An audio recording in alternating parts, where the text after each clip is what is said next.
Gotten pretty solid with the tanks. Nice. Oh yeah.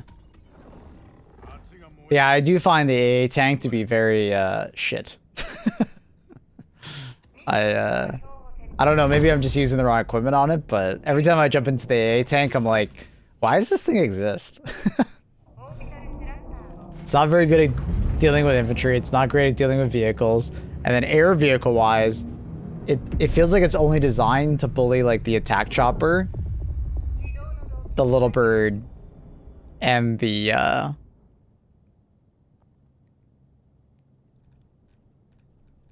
transport chopper. Like that's it feels like it's completely inadequate for actually dealing with jets, because the jets just ignore the missiles most of the time. So I don't know. Maybe I have the wrong equipment on it though. I've never actually looked into like what you should. Jets are imbalanced. Yeah. They do seem pretty insane.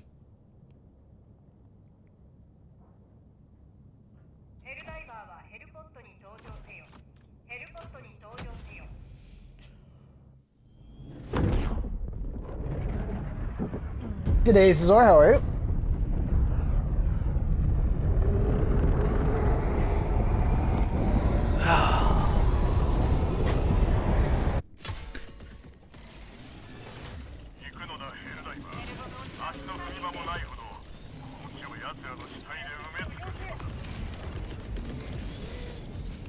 What up, Kraut? Why are we out of revise? Why have we completed no part of this mission? What is happening?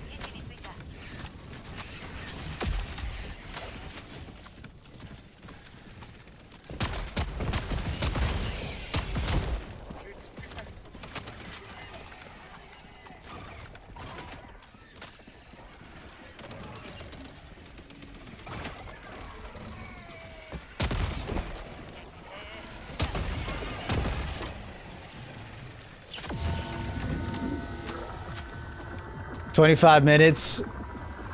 No reinforcements left. Mm-hmm. What have they cleared? They cleared their first objective, a stalker lair, and the mega nest. Uh-oh. They're not low-level players, so they're not new. What happened?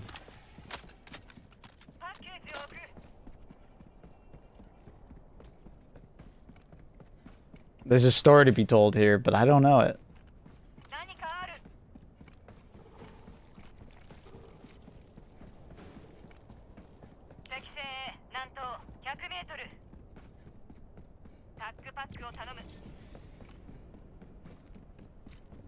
We'll carry them to victory. I'll try my best. I don't have the best carrying loadout, but I'll try my best.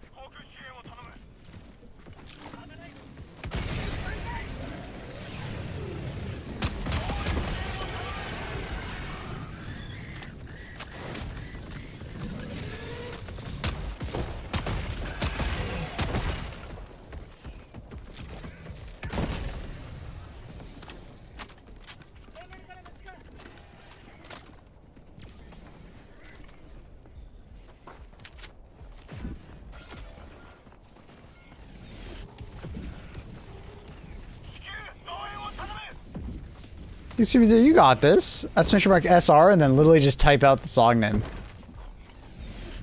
Can I squeeze? Ugh. No.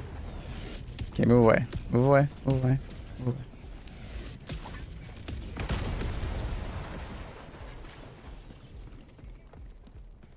I probably shouldn't be doing side objectives. I should probably be just carrying them. Oh my god. And of course it goes nighttime. Or was it already nighttime? Is the sun coming up or down? I don't even know.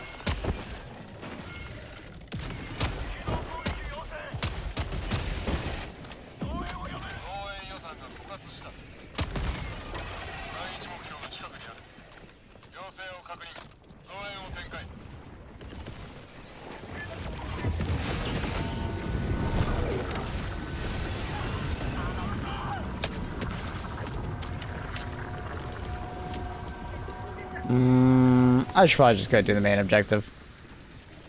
A little too risky with this team.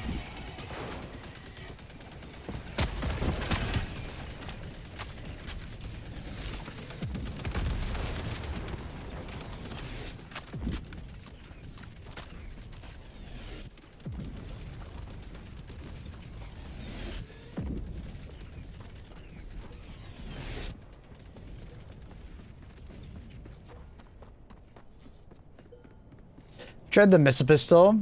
Yeah. I've used it quite a bit. When it first came out, I was using it all the time. The only problem with the missile pistol for me is that it's just ammo. Lower levels of ammo. But it's really good, yeah. Use it all the time.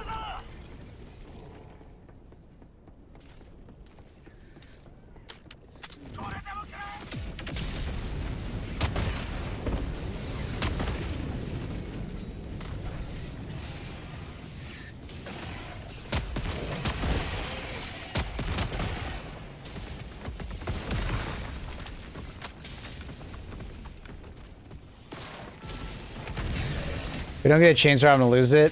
I'll be honest, I don't know if we are gonna get a chainsword. Because we already technically have one. And it's very much a chainsword. Like, it already exists in the game. If we didn't have a chainsword, I'd be like, oh yeah, fair enough, yeah.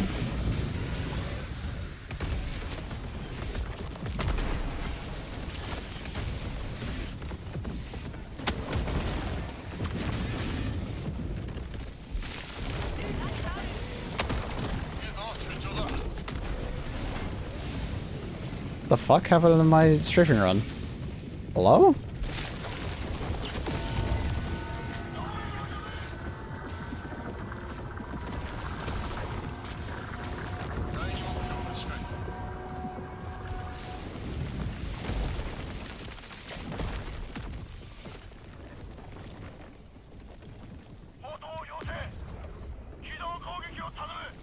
I don't know if we need a second chainsword. I think there's a lot of things in 40k that I'd love for them to bring in, but a second chainsword? Eh.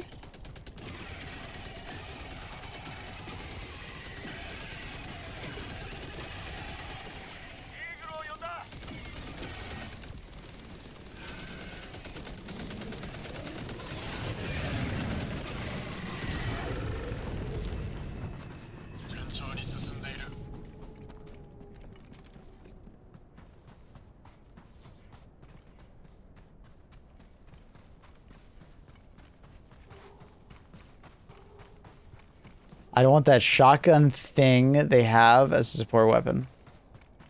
What? The Melta? I do hope we get something Melta related, for sure.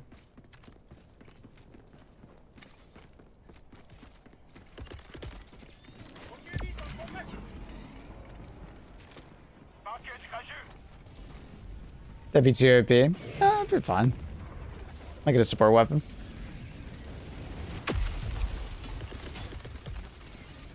The thing is that 40k players need to realize that it's probably not going to be a quote-unquote lore accurate Melta. It would be the Melta in HG2, right?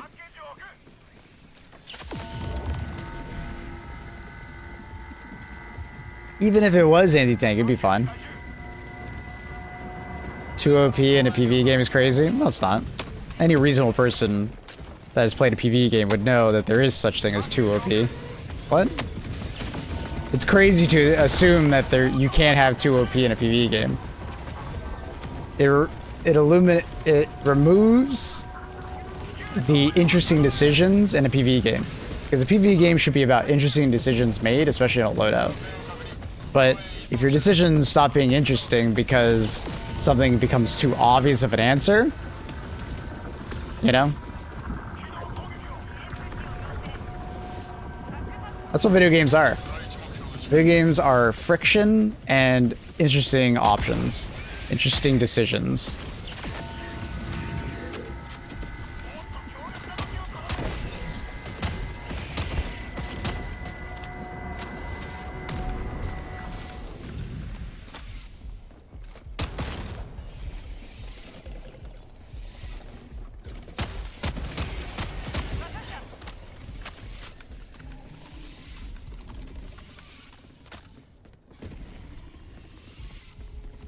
But maybe I want one loader to do everything.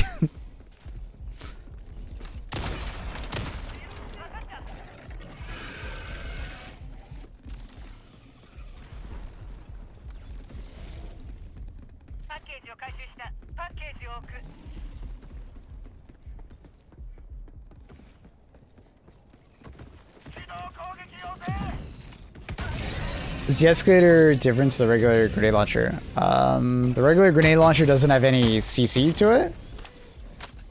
And the regular grenade launcher is more like consistent. But what's really cool about the de-escalator is it actually has, you know, heavy pen, right? Because it's arc at the end of the day, and arc has a higher pen value than explosives. I think it will be lore accurate. I disagree.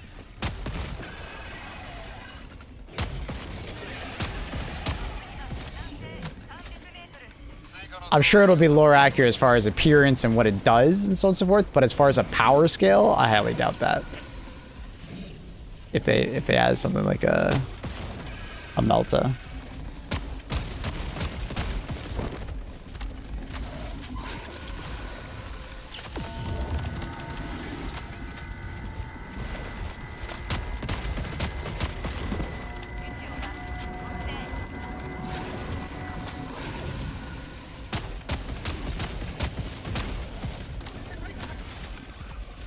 So like a regular grenade launcher couldn't kill this Bile Titan, right? Well, I could, but you have to aim it at the stomach and it would take a while.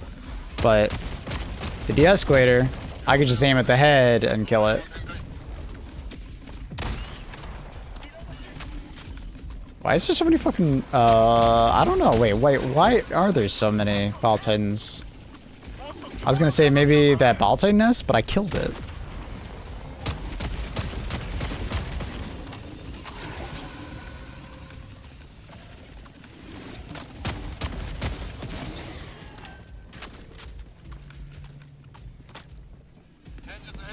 Second Bile Titan nest? There shouldn't be. Are you coming? What are you doing? Why are you just spinning around in circles? That works.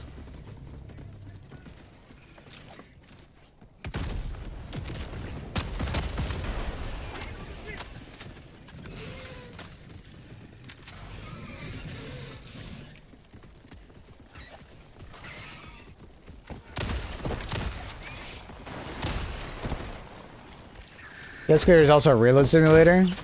I mean, so is the grenade launcher, depending on how much you fire it.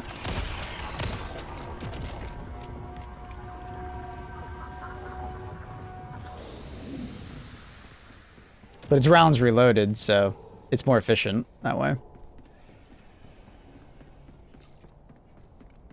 I think the de-escalator is better overall than the regular grenade launcher, though, at this point in the game.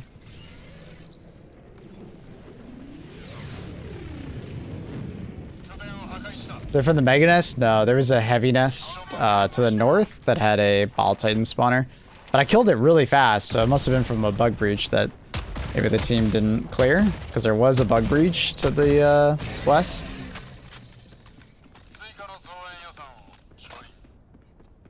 But it doesn't close holes. Oh no. Whatever will I do?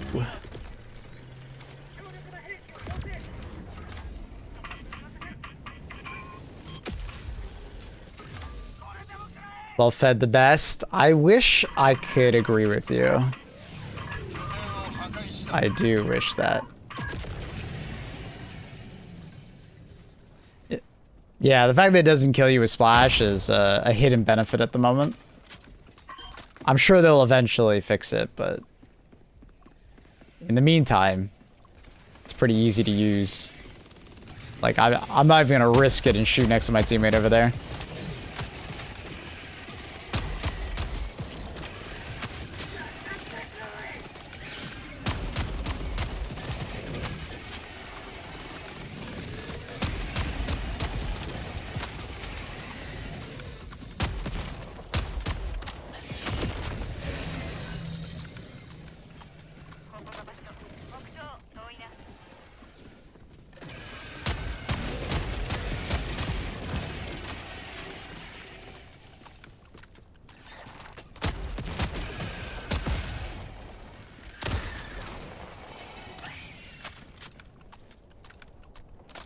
I wish the Belfed killed Baltines faster. I mean, I think I would use it more if it just did more damage per individual explosion.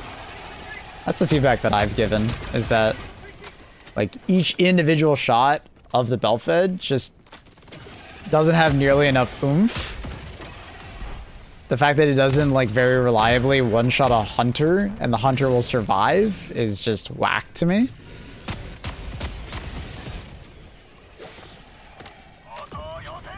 Like, it just doesn't make sense.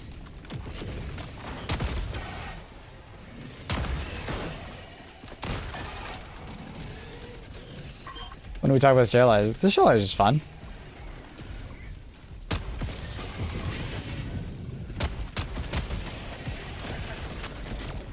Some weapons will just always be niche. And sterilizer is one of them.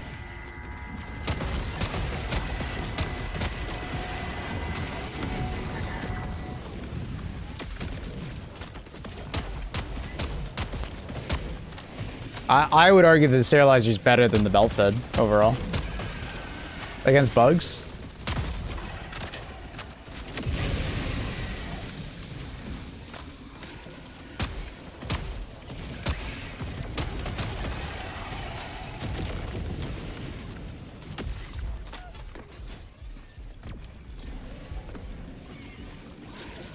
Like, as a support weapon, the sterilizer by far has the best CC potential in the entire game, bar none, right? And then if you pair it with like the hot dog backpack, and then you bring like, you know, thermites and I don't know, the missile pistol, you can literally deal with everything the bugs can throw at you. Works really well.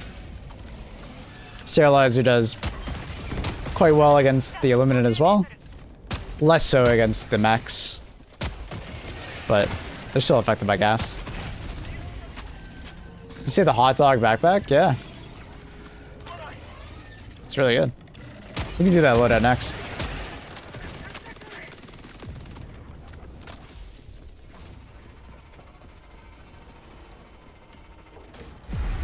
For the leveler for CC, cool. But the leveler, you know, has a 2-minute cooldown. For a prolonged bug breach, the sterilizer actually does better. Because people are saying it's pointless since fire also confuses. It doesn't confuse nearly as well, and it has to be the beam of fire to confuse, and the beam of fire only confuses for a small amount of time. Like, I'm glad that fire does that, but people are a bit silly when they compare the two. With the changes they made to sterilizer, I'm quite happy with it. I'm content with how the sterilizer performs in the current patch. Yeah, I'm with other people that like, oh my god, if the sterilizer could, you know, have acid, you know, and stuff like that. Yeah, sure, it'd be better, but you know, there could also be a world where there just is an acid launcher that doesn't have CC. Like, I think a lot of people just forget that there are niches in video games sometimes, and niche loadouts and niche things. But just because you don't like something or you don't like a particular niche doesn't mean it's useless or bad, right? That's what being a sandbox game is all about, is having these kind of decisions to be made. And it's like, what do they do to the sterilizer to make it better in your eyes? Well, they'd have to give it more damage or give it way more like area effects, stuff like that. But then it just becomes like, well, it's just hard time competing with the flamethrower, right? To the point where like, what's the difference? One's green fire, one's red fire.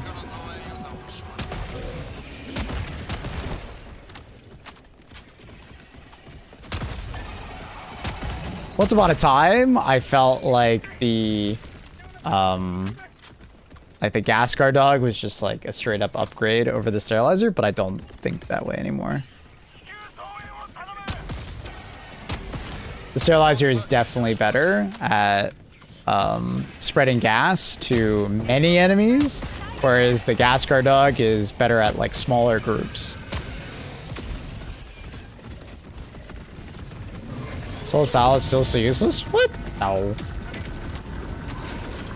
See, you're just falling into the trap of personal preference. You probably like the leveler more, and so do I, but the Soul Salad is definitely not useless. It's just more niche. And that's okay.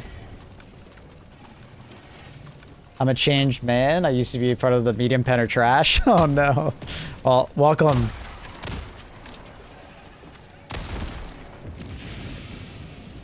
Welcome to the side of light pen. Enjoy your stay. Yeah, I definitely don't think the solo is useless. I'd rather...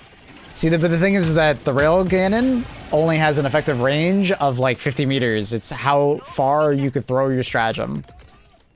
Plus a little bit more because of the radius, right? So Silo has like infinite range and tracking, right? Technically. So Silo has its, you know, moments where it shines really brightly for like cross-map snipes. Also, you can just keep it on the ground and utilize it when you need to in like defensive situations, right? You can call it down early when a bug breach happens and then, right, utilize it when you need to. The leveler is technically harder to use, but it is better if you're better with it. You know?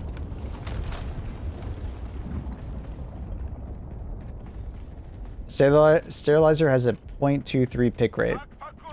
Based on a website that is like user generated. I don't think I would quote that like that. But also, it's a niche pick. Like the sterilizer is not as bad as you think it is, but like because everybody says it's bad, people will pick it even less, right? But the thing is, in a video game like Helldivers, having things like the sterilizer are fun to use because they're not like the best ever, right? But we'll do a mission. I'll show you. The sterilizer is not that bad. It's just people are bad at using it, or they're bad at identifying things that can actually be pretty good at, right?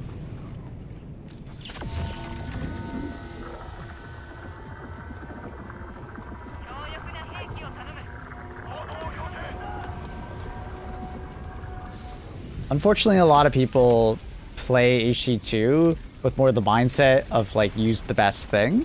And I think that's sometimes due to like people just, you know, wanting to be, you know, more efficient. You know, it's the gamer fallacy of gamers will min-max the fun out of a game.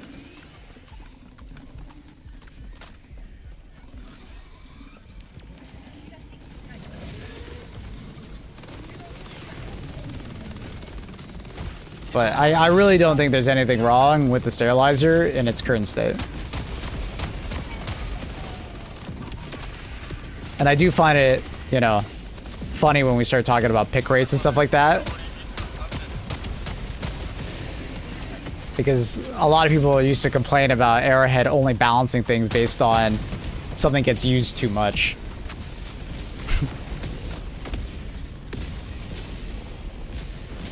Need to make a mini nuke stratagem? We have that. Called Leveler. Or the... What's it called? Hellbound Backpack. No?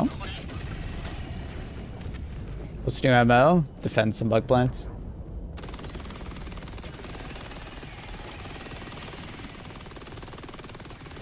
Need a new stratagem like an orbital?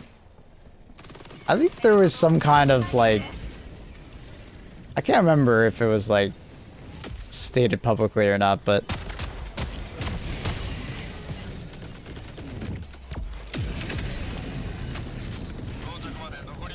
I don't think it was particularly interesting, so they made it into a missile silo and a backpack. Because an orbital that just is a big nuke, I don't think it's particularly interesting. But making it into a solo silo or a backpack Makes it a hell of a lot more interesting.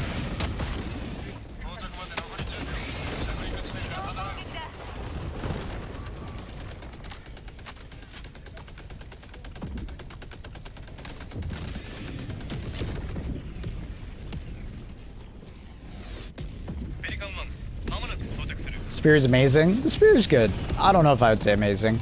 There's a lot of downsides to the spear, which the recoilless just doesn't.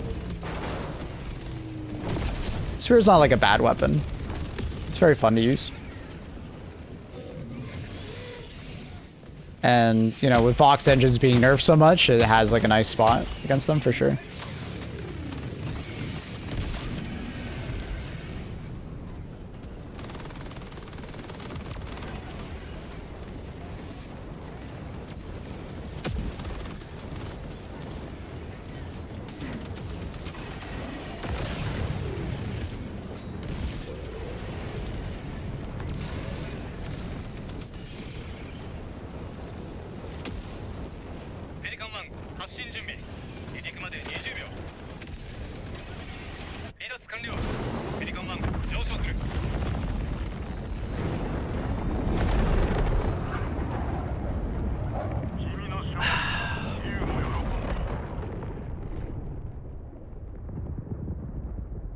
Sure about they're just not coming to ask to ask?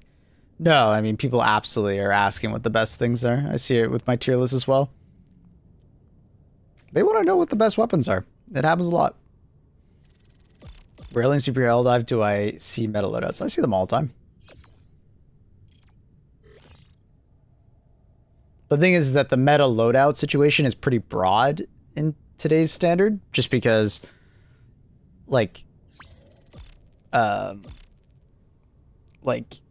difficulty of tier 10, because we are so powerful, is so low. There's a large umbrella of meta items at the moment.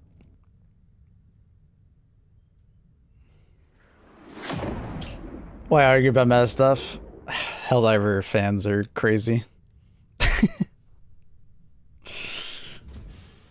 I swear, Helldiver fans care more about balance than PvP players, which is insane to me.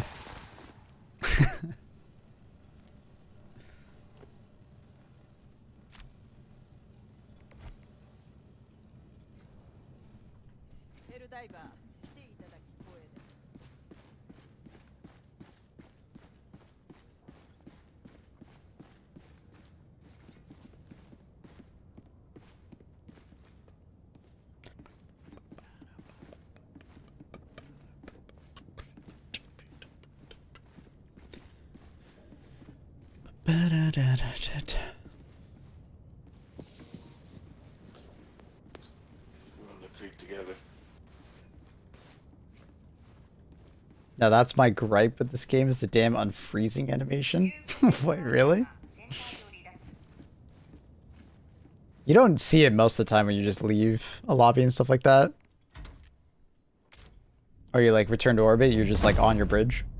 It's only when you return to your ship, like your particular ship.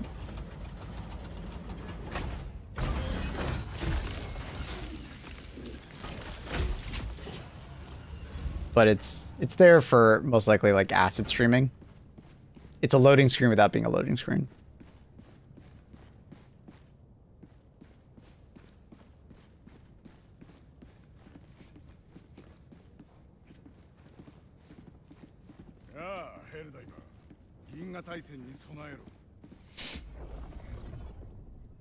Yeah, the current game, we're just in a place where like there's a lot of like, I'd rather sit on Asheville.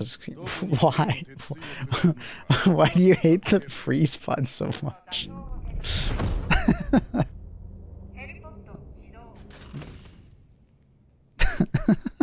Why do you hate it so much?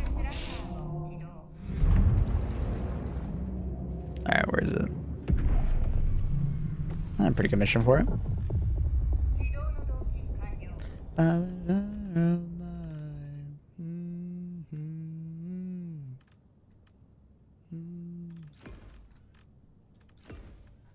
Take my hand.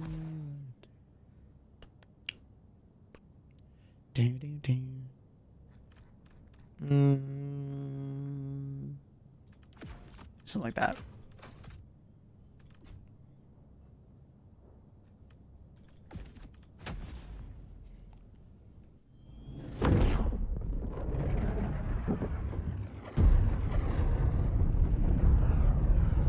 Oh, I forgot to put the missile pistol on.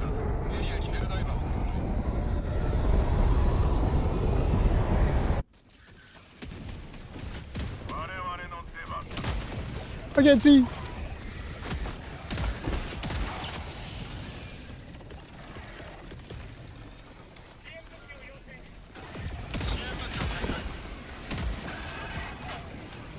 I would argue that the current problem with the sterilizer is a PR issue. People just believe it's really bad, and thus, like, don't want to use it. Right?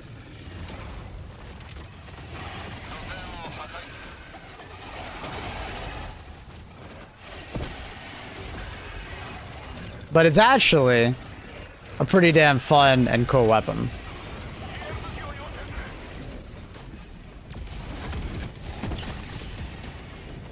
In the current context, it works quite well, and it's pretty damn good at spreading gas. And what you do is you pair it with the hot dog, and it actually becomes really good at, like, dealing with hordes of enemies, as long as your teammates don't kill you.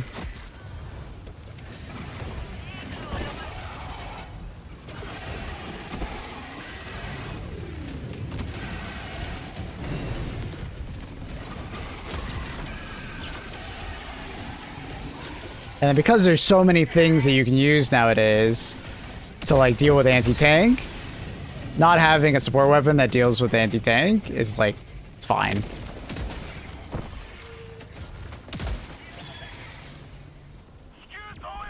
It's not a big deal.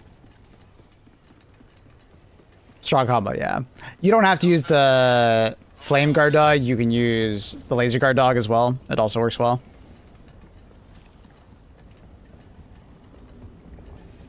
Doesn't the missile pistol have 6 shots? I believe it's 5. Right? Or 4? Can't remember.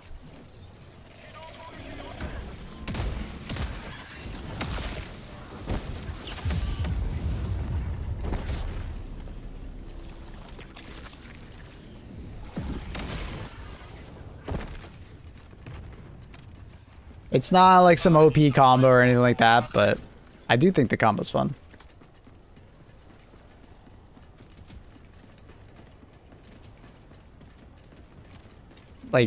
Like I said, I just think a lot of people haven't realized that the weapon is actually not that bad anymore, and there's like a PR problem around it.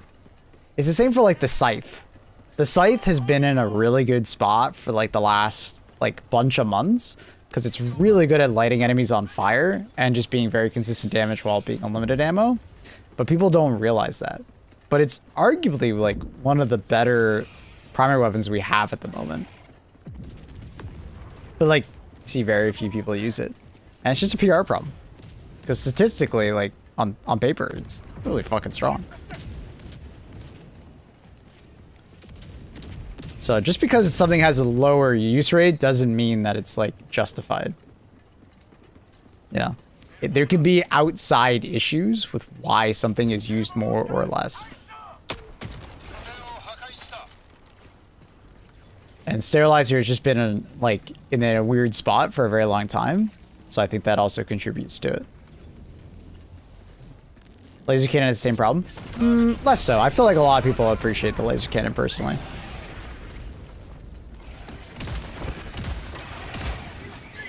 But the laser cannon is also in like a good spot for some time now. Similar to the scythe, but I think the scythe gets less attention than the laser cannon.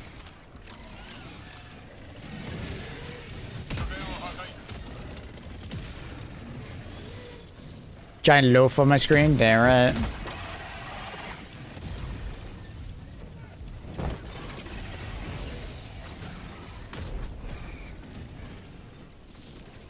Like, the cool thing about the sterilizer is you just keep walking, right? Like, oh hey, something's close to me, bye.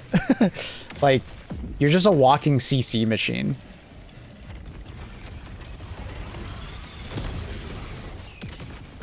Like, things just don't touch you. Other than, like, a ball titan. They'll get mad at you. So, have something to kill a ball titan in your loadout. 110 millimeter rocket pods work quite well.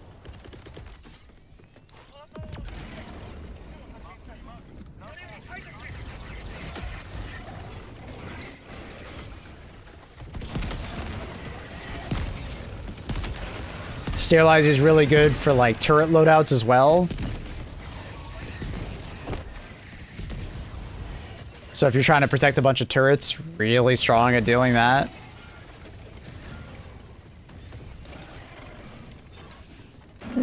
But not everybody's going to like this playthrough because a lot of people, you know, might be sitting there thinking, well, why don't you just use a flamethrower, right? And you're not wrong for thinking that, right? But, you know, there comes with, like, risks of using a flamethrower, right? The flamethrower has a problem of, like, splashing back and letting you on fire a lot, right?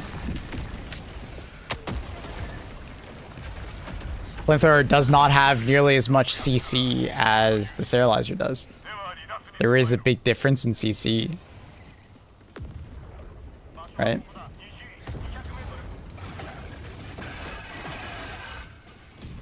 What's nice about this combo is you kind of get the best of both worlds. You get really good CC and you really get really good like ad clear. Before the changes to the sterilizer, it didn't feel as good. You know, smaller magazine, the lingering smoke or a gas didn't work very well. Like, there's just a lot of situations where, you know, like, if you weren't, like, constantly using the sterilizer, it felt like it wasn't really doing anything. Now it feels like it lingers a little bit better, which is well, a lot nicer.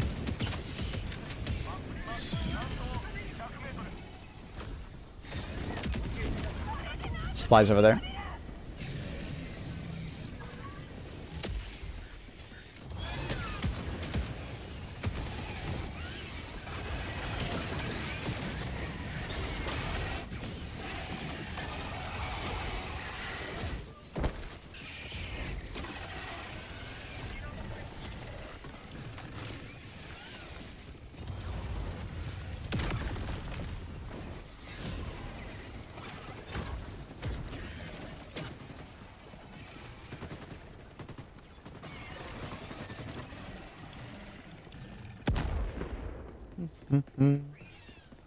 What's up, Sonia?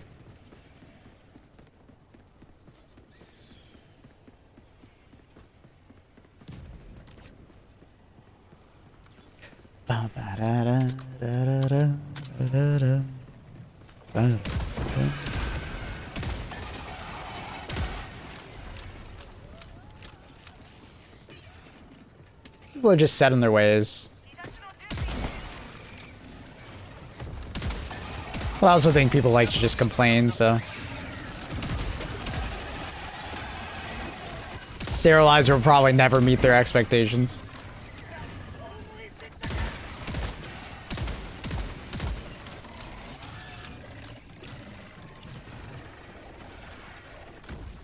Dun, dun, dun, dun.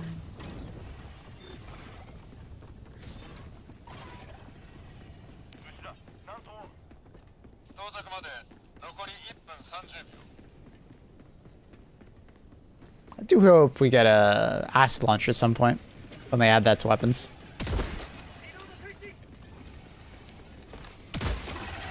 It does work as effectively as the dog breath. It actually works better than the dog breath now. I don't think you've been listening to what I've been saying because you've been arguing with Carl so much. It is literally better than the dog breath now. That's why I argue that this combo is actually really effective. Like, I would rather use this combo than flamethrower and gas guard dog. Because I find the gas guard dog is very good at individual enemies, but it's not good at hordes of enemies. I think this loadout is as good, if not better, than regular flamethrower and gas guard dog. Because I feel more confident walking up to a group of bugs because I know my gas launcher will be way more consistent. And the fire dog does a great job at spreading fire. Better than the gas guard dog does. The gas guard dog is not as consistent at like hitting groups, like large groups of enemies. It sometimes just wastes a lot of its time trying to like gas guard stuff. It's not like a bad guard dog, but it has its moments where it just doesn't feel very good. But like with the range of the gas or the sterilizer now, like it feels great.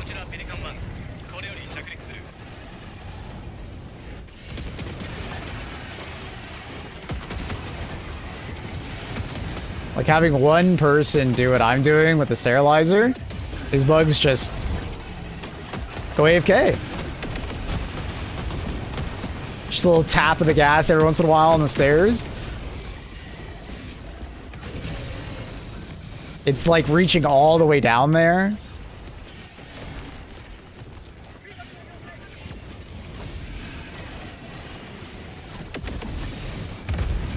Ow.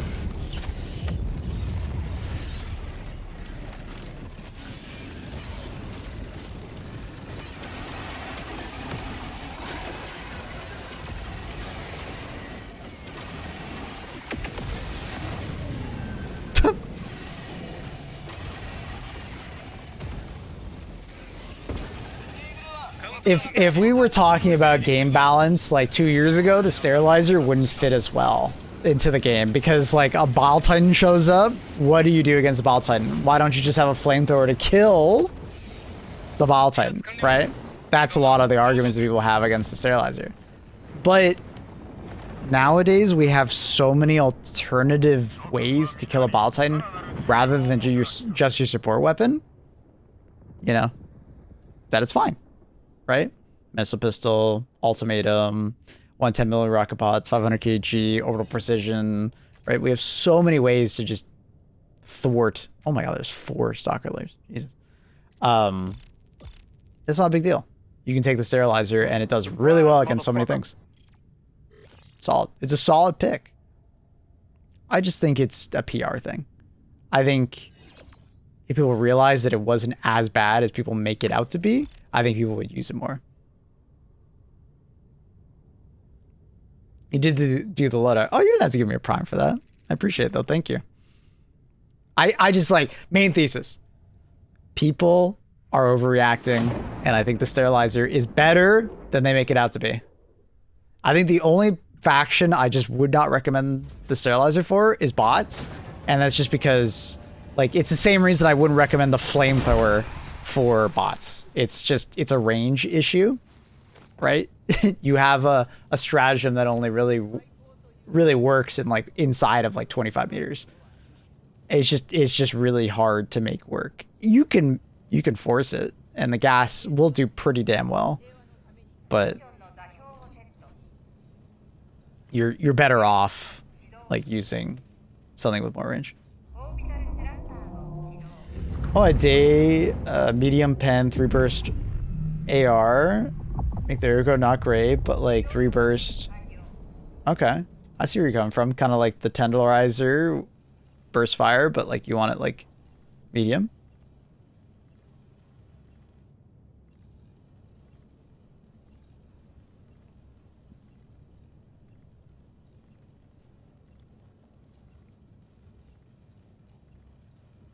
Bots have a secret weapon, ragdoll. Yeah.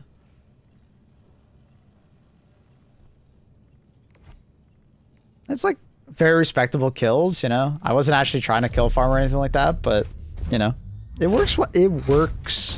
The loadout works.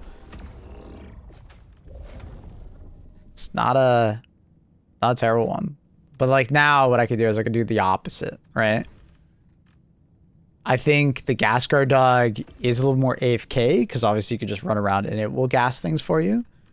But I'm not as confident in the gas guard dog to like gas a huge group of enemies, you know?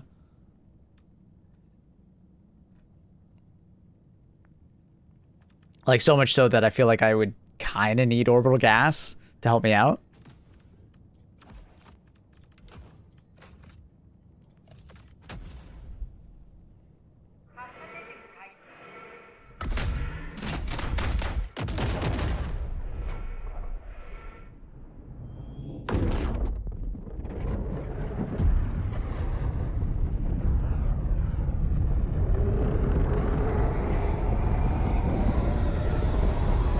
What up, Peak?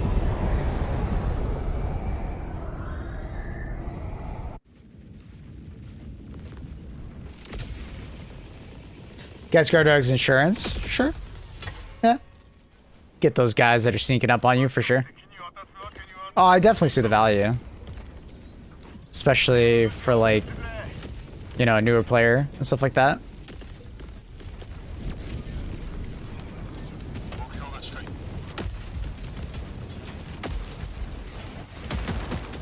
As a streamer, I use it all the time. Nice to just have that.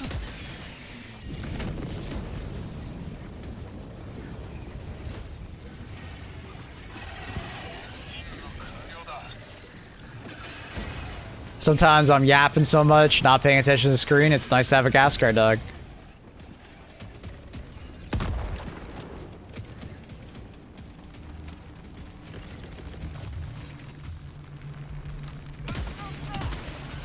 You know, if I could ask them to do anything to the sterilizer, you know, the thing that I've asked and I've provided feedback on is I wanted the sterilizer to create gas clouds where it would just linger there. And they were totally up for it, but what I was told very often was we just don't have the time to do that, which is fair. I get it. You know, they're constantly working on the next Warbond, they're constantly working on, you know, small iterations on lots of different weapons rather than focusing really hard on one particular weapon. It's always like time management, right? For them.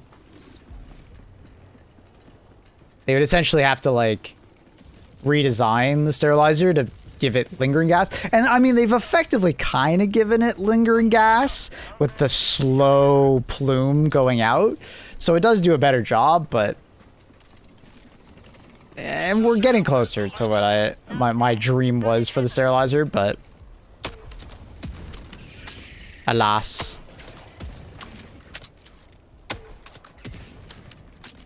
So, but I am satisfied with what they've done here. It's just not the optimal situation that I was hoping for. So like that fucker almost hit me. What the hell, dude? Gasker Doug, what the hell are you doing?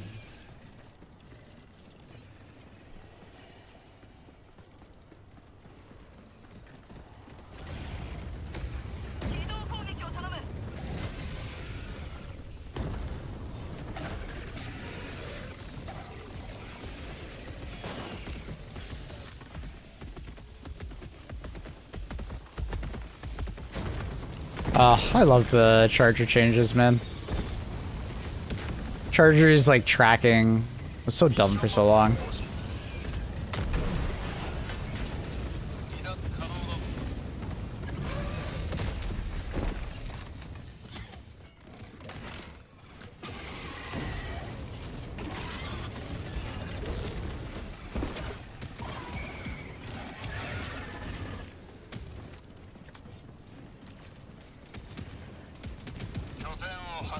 Alright, Carl, good luck. Have you guys ever thought about giving stratagems like individual mini upgrades? So that's what the original game had, Carp. The original game is you would unlock a stratagem and then you would like essentially like add like little additions to it to modify it. It would start off kind of bad and then it would get better. Helldivers 2 kind of has that with the ship upgrades, right? But they're more like multifaceted, right? They work for like orbitals in general or eagles in general, right? Whereas in HD1, they were definitely more like pointed. Later this year, we're going to learn about new ships, like individual ships, like getting like a new, like something other than a destroyer, essentially.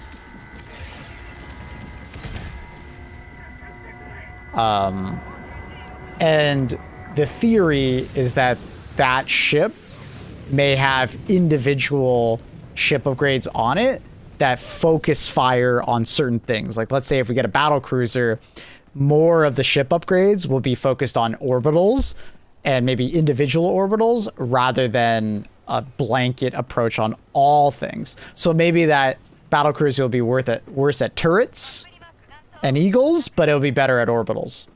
I think that's kind of my theory on what ships are going to be like in the future for Helldivers. But do I know that for sure? No. Just my theory.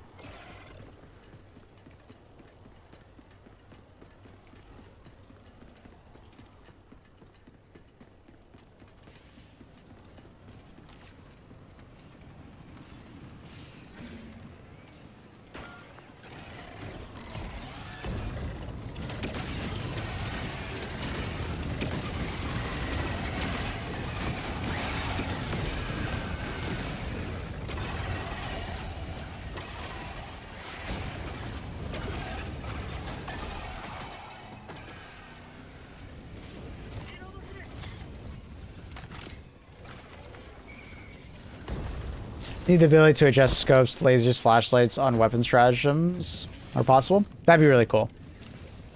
Yeah.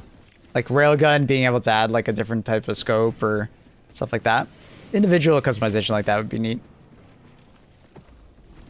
No doubt. I'd agree. A thing for the future, I hope.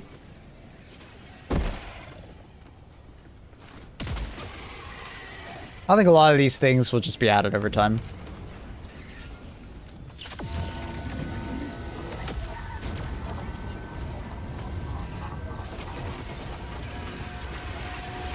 We've been getting a lot of stuff over the course of the last 2 years in Helldivers, so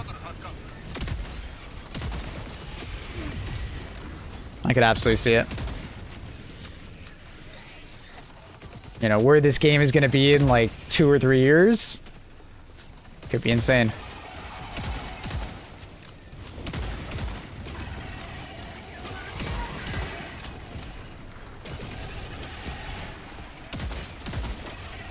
Especially since we know that HD2 isn't going to be replaced by like an HD3. Tells me that like this game is going to be kind of insane in 5 years. Like it's hard for me to even picture where it's going to be. Because could I have pictured HD2 to be like this 2 years ago? Maybe. But we kind of got even more than I even originally expected.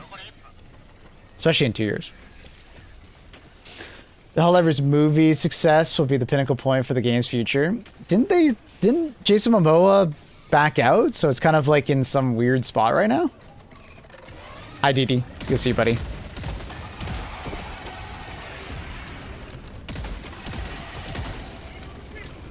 I don't know if that's a good thing or a bad thing. It's not like Jason Momoa, but I don't necessarily know if he was a good fit.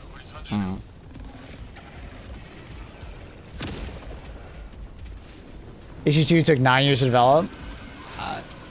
That term gets thrown out a lot, but it just means that it was in like an early conceptual phase when they were still working on HD1. It wasn't actually like 9 years of like full development. But no, but they've already said we're not getting an HD3. Not sure. Pillstat said that HD3 is just going to be HD2, but with upgrades. Right? Like, it's not going to go anywhere. They're essentially just going to keep upgrading HD2. That was their vision for HD2. Now, could they change their mind on that? Sure.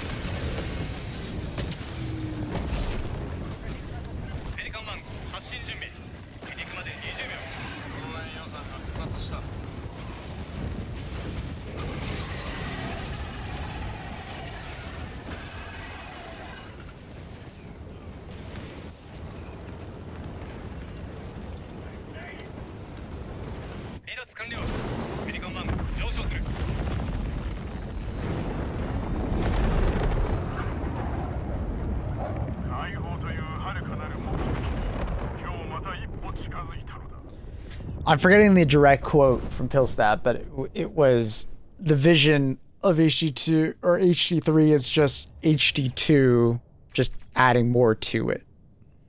and then it'll eventually kind of look like an HD3, you know, but it's not actually going to be like a hard reset, you know, which I think is probably a good plan for this game rather than restarting again. Because I think there's a good foundation here. They just need to build and make sure the foundation stays solid. Like a good technical foundation. Jesus Christ.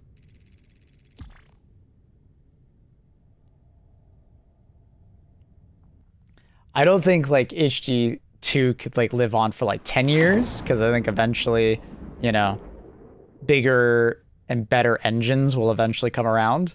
I don't think there's currently a games engine that I think the devs would look at as being like a direct upgrade. But I think eventually that will come, right? Just better tech, better utilization of new tech.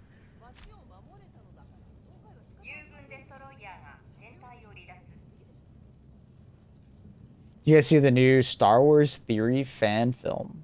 No. What's going on? Hope they add cross save. Yeah, that's a hope as well. But it seems to be kind of a pipe dream at the moment.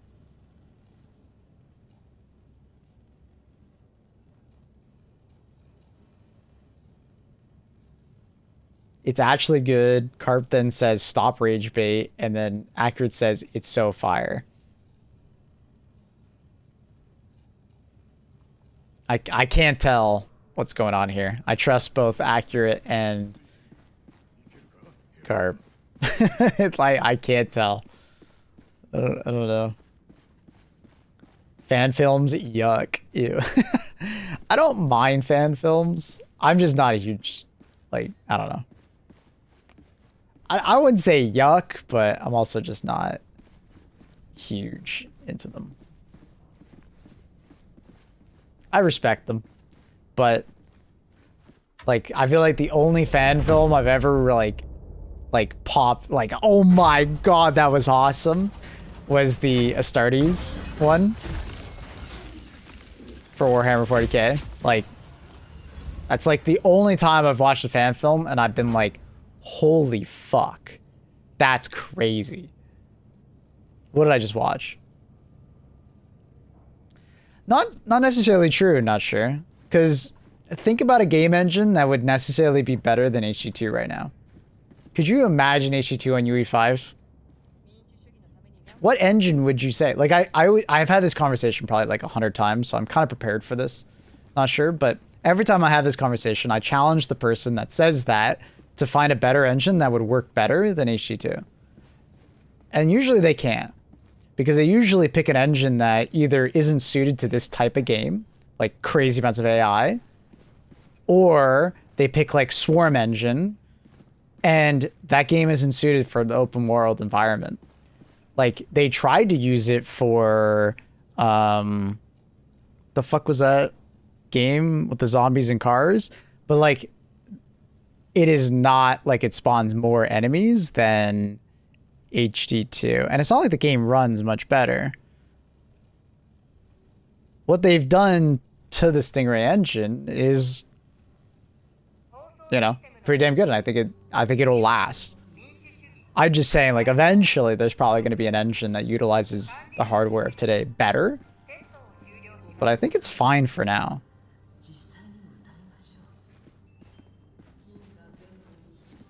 I can't remember what it was called. I have it in my... Oh, John Carpenter's Commando. Right?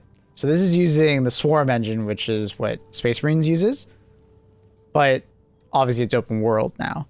Kind of the same size of map as like HD2. So it's like the closest proximity of like a game engine that I could see potentially using like HD2. But there's not that many zombies on screen in John Carpenter's Commando other than the scripted like swarm events. But the thing is that in the scripted swarm events, like it's a very closed off area and the AI is like technically brain dead, right? They literally just follow a predetermined path. It's not procedurally generated. So the AI isn't very expensive. That's the big thing, is that like when people talk about like, well, look at Darktide or look at Left 4 Dead or look at Space Marines 2, it's a smaller environment and it's predetermined. So like the AI can be a lot dumber because it doesn't need to be as smart to get around procedurally generated areas, right? Like the tile sets and, you know, unique deformations and stuff like that. So, 40k Warbond countdown. We don't know when it's coming out. We just know it's tomorrow. JBB.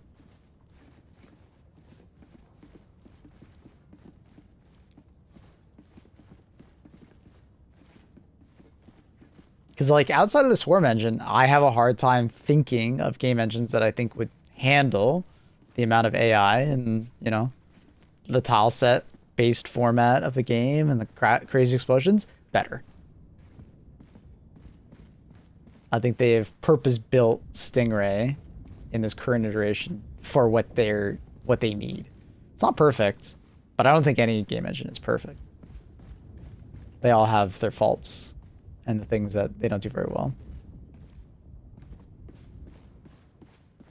Far Far West runs UE5, still a ton of enemy AI, and Darktide also uses Stingray. Yep, but Darktide, you know, very narrow, so that's why it does different things. I mean, it does have that open world format, but it's around the same amount of enemies. Far Far West running UE5 is really cool, but it's a predetermined area. And the AI is pretty simplistic in UE5.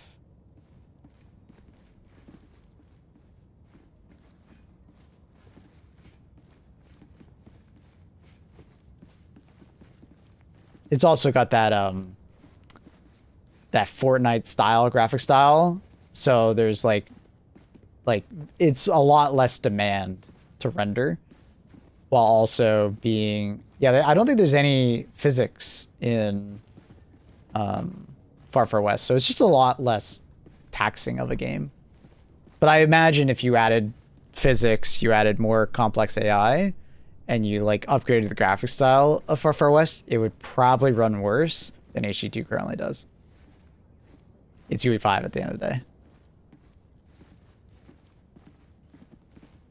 A lot of UE5 games tend to look like that just because it's so expensive. Hey, man. Okay, hot take. You guys are bringing up Rings of Power. I kind of like Rings of Power.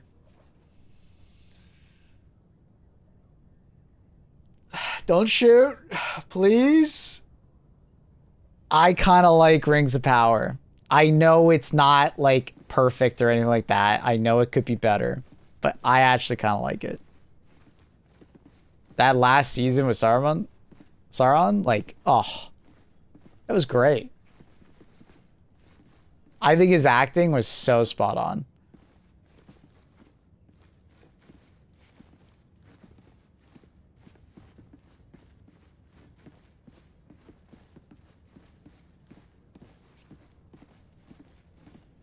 You're timed out. I never watched it. I don't think it's a must-watch or anything like that. Definitely not. But if you're not like a super big Lord of the Rings nerd that like you really care about the fine details and stuff like that, I think you can enjoy it. It's one of those ignorance is bliss situations with Rings of Power. If you go out of your way to find the flaws of Rings of Power, you will absolutely probably disdain, like hate it. But if you just kind of like watch it from a casual perspective, you'll probably enjoy it. It's kind of like HD2.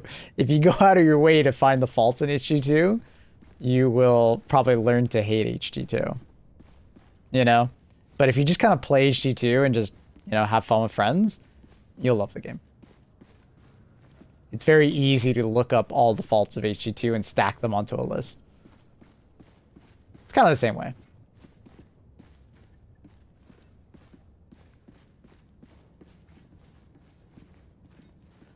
But I did really appreciate, like, if you're a Lord of the Rings fan, like, seeing the build-up of Sauron is awesome. You know, going from a fucking pile of black goo to, like, the character that we saw in Season 2. That was cool. I've really liked that so far. And I think the acting overall is pretty damn good.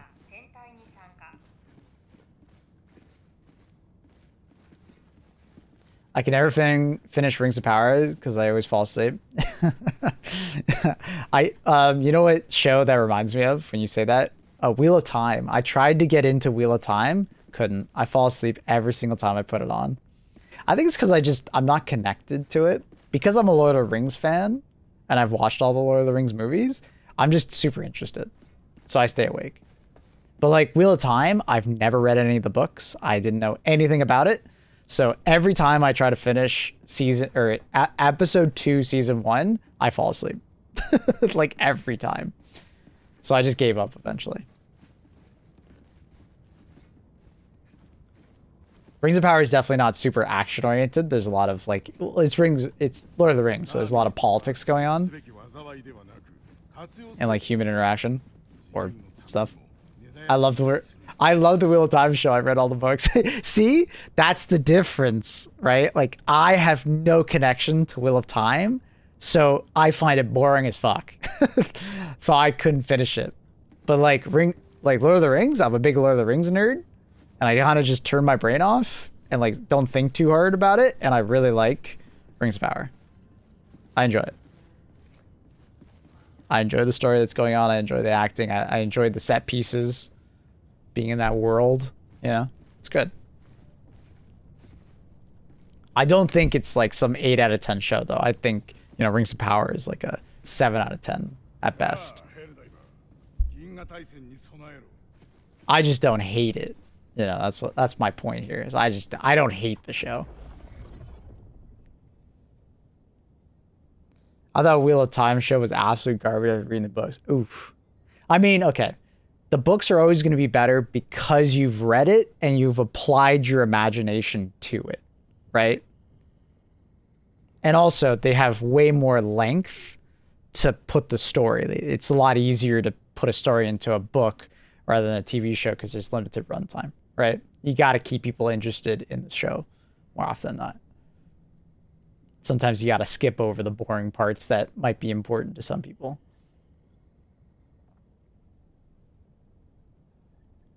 So, making a show that's from a movie, or sorry, a show that's from like a book, or a movie from a book, it's really difficult because you often have to make a lot of concessions. You can't include everything.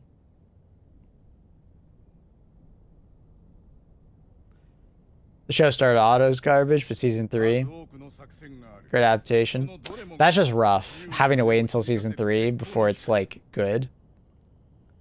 I think everybody has met that friend that has told them, dude, the show's great, just the first 2 seasons suck.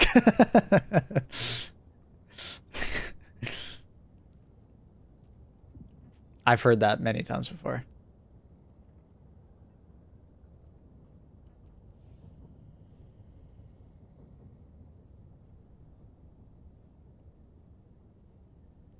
Walking Dead type beat. I mean, I feel like Walking Dead started off really good. See, with Walking Dead, I really enjoyed the first couple seasons. It was after they left the prison that it lost me.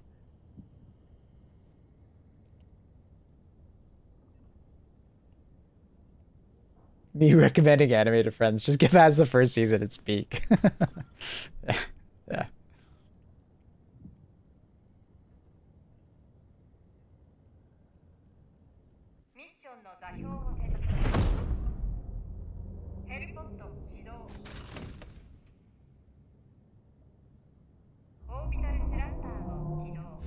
Writer's strike affected Walking Dead a lot. Did that happen around that time? I'm not familiar with the timeline.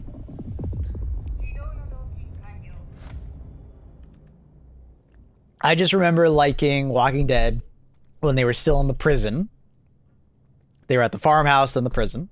And then the prison storyline kind of concluded. And then I stopped caring. I just stopped watching. It lost me.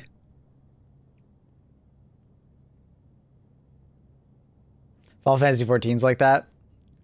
Dude, that's what everybody told me about Final Fantasy 14. And then I played the game and I just couldn't do it. I couldn't finish leveling up. I got so bored.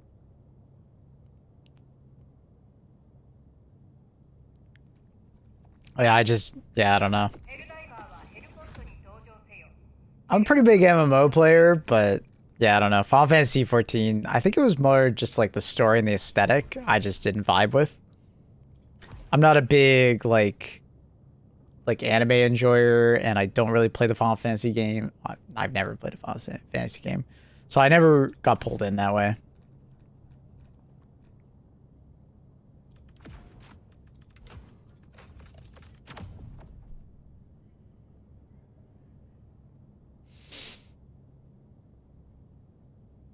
Man, Carp, good job on the playlist, buddy. Can we get a round of applause for Carp? I think you did a great job.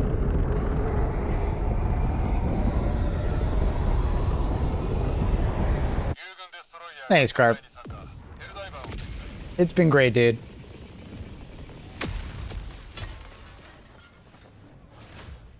Was someone talking smack about me yesterday? About you, Thorax? I don't think so.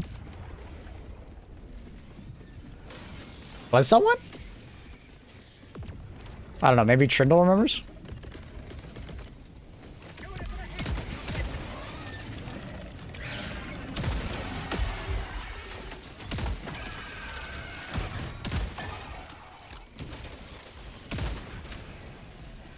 Just got my PC. Thanks for what? Thanks for just you being you, Carp. You know what I mean? Thanks. And your playlist. It's great, buddy.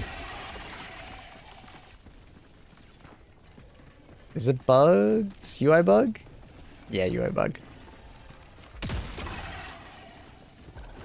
Questioning my Halo knowledge. Did I question your Halo knowledge? I don't remember.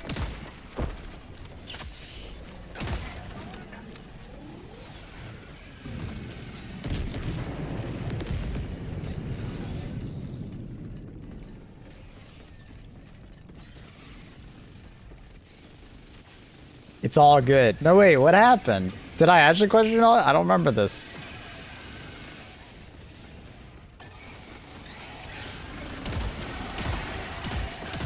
I think J.S. Newcomb brought you up. Because I think Mr. Newcomb was saying something about the campaign evolved is basically like you were telling him that campaign evolved is just Reach but with a UE5 paint job on top. Or something like that, I think. I was like, and the more I thought about it, I was like, yeah, he's probably right. Yeah, that makes a lot of sense. A lot of the guns and stuff like that are literally from Reach. They feel the same. My main critique of Campaign Evolved is it felt odd playing it because it didn't really feel like Combat Evolved. Especially with the damage that enemies were doing. Like, I know there's that bug with the Plas pistol, but you know, different. The TCS missions the same as before. They've been slightly altered, Jones. More or less the same. They're definitely significantly easier than they once were, just because about the same amount of enemies spawn, but we are way more powerful, so it's a lot easier. And then the second point is that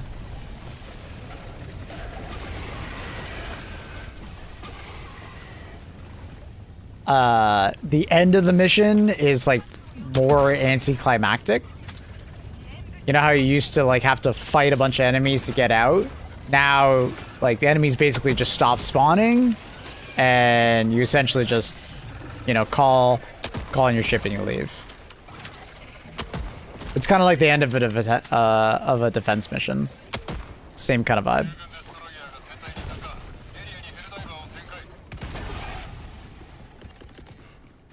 That sucks. I'm out of grenade launcher shots, and I need a resupply. I guess I run across the map. It's more or less the same. It's just you'll have a better success chance. Cyberpunk music? Yes. Yes. If you're ever wondering what song's playing, exclamation mark song.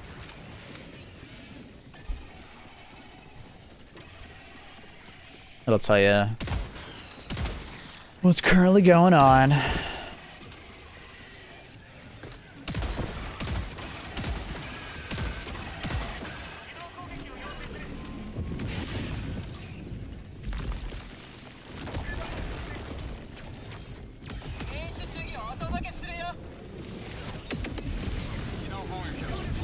The building like ate half the rockets.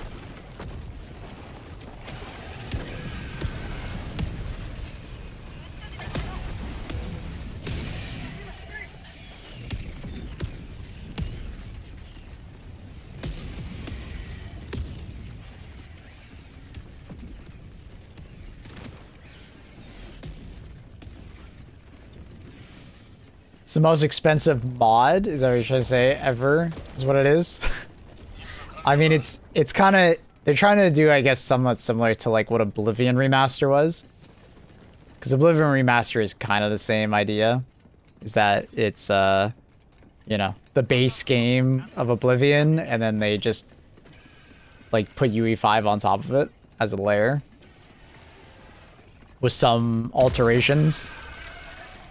And it's like, I'm okay with what they did. I didn't love it, but I'm okay with it. Like, if they did it for Halo 2, and then 3, and then ODST, and they just kept going, alright. I'll probably play them.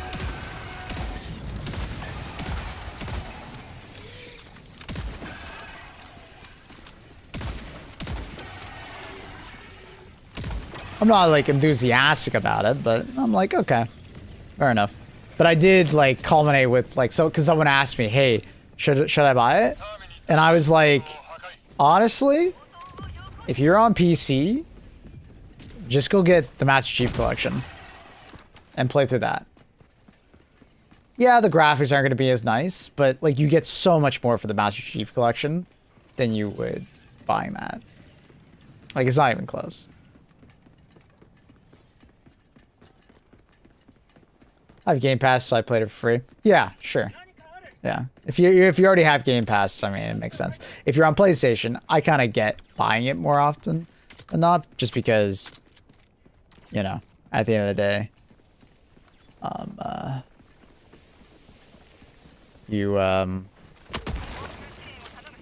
I trying to say here? You probably never played Halo, so it's probably more worth your money.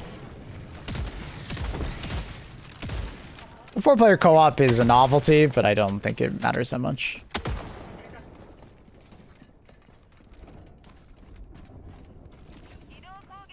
For sure, what Thorax said.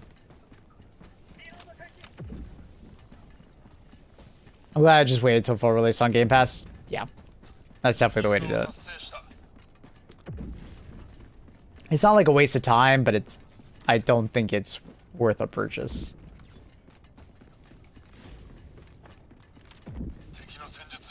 Like I said, unless maybe you are a PlayStation gamer.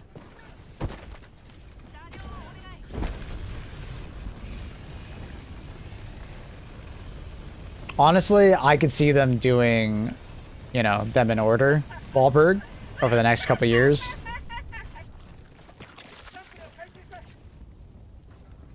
I had fun enough. Yeah, same. Same. I didn't have a miserable time. I thought it was fun to go back. The game did look nice. But the balance just seemed off. Like, I don't know. Flood felt too easy. And then Covenant felt like... Playing against the Covenant felt like a completely different game.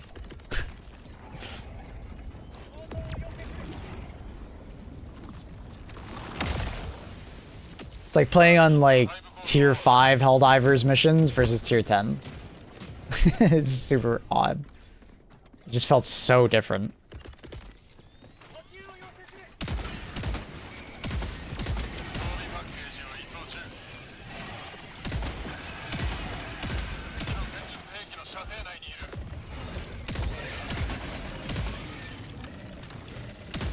Get Naughty Dog to remaster the remaster.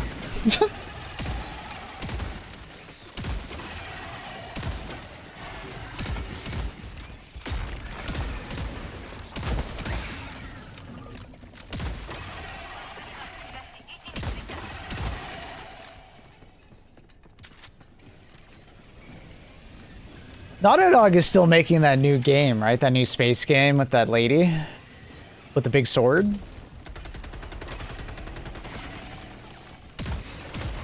What was that game called? I kind of forgot about it. What's the worst remaster ever made? Is it San Andreas? Ooh. Good question. What's your definition of worst? Like, because like you could probably argue that like them redoing Skyrim for the 10th time, but like not really fixing things, you know, constitutes as a bad remaster. I think this is already cleared. I think it's just UI bug.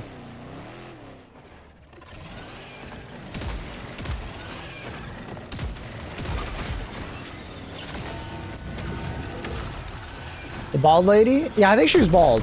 Yeah, I think she was bald. Intergalactic, is that what it's called? But I think I want to say you're probably right, Meme Frog.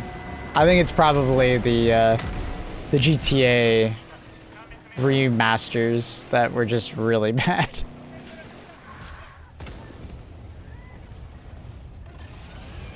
Oh, my map is open, so I'm not firing.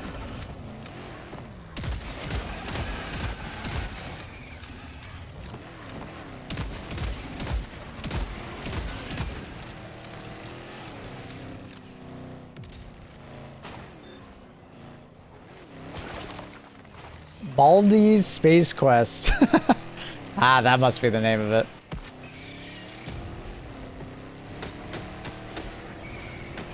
DSX remaster. Oh yeah, I forgot about that.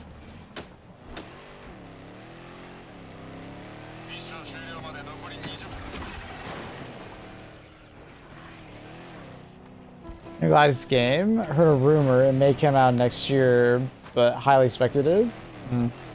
I hope that game's good. It looks neat. I love the art of it. I was definitely very curious by the trailer. Like, good curious.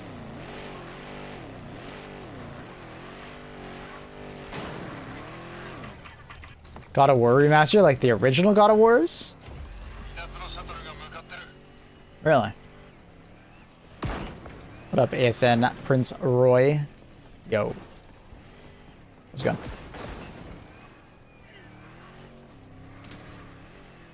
Oh, you mean Gears of War remaster? Oh, my bad, dude.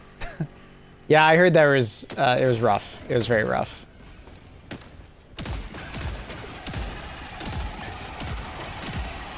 Yeah, I remember hearing the same.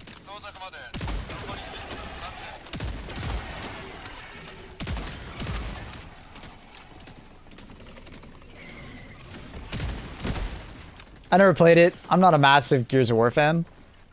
I will probably play E-Day, but I'll be honest, I'm not very excited for it. It looks so similar to original Gears of War that it might as well just be a remake in my eyes. The game hasn't really evolved at all in the last 10 years, so it's kind of just the same thing. And it's like, I get it, people are excited for that because they just like Gears of War, but I feel I'm more excited for the PvE mode in Gears of War than the actual main story. Because the PvE mode actually sounds interesting. I highly recommend Gears of War 2 and 3 original game. I played them. I had a friend down the street that had an Xbox. I was the kid with the PlayStation. So we went to each other's houses to play games. I played Gears of War 1, 2, and 3. They're not super memorable in my head, though.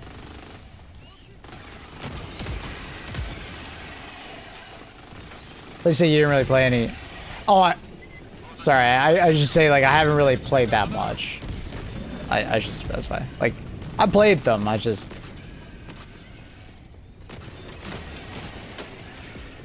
I never owned an Xbox, so I didn't play the shit out of them.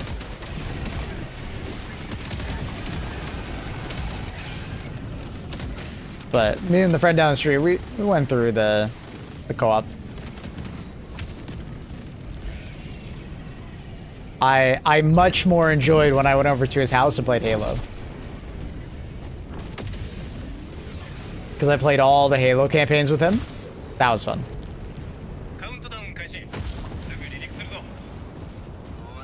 It's way faster paced than a normal Gears game. Okay. Alright. Okay. Interesting. We'll see. I want to be proven wrong, but so far from that trailer, or like the gameplay, dude. It might as well just be a remake of the first game to me. Like adding sliding and then like a more like, you know, lower prone cover. It's like the only real difference to me. Yeah, no, I'll definitely be trying the beta. And the PvE mode does sound kind of cool, not gonna lie. What's attachments you use in the Hyena? Short Meg, Flash Hider, and the 2X, I think. I use the Flash Hider because the Flash Hider is a neutral, or a more neutral mod. It doesn't fuck up your ergonomics as hard, it doesn't fuck up your sway as hard, and it improves both horizontal and vertical recoil, which I really appreciate.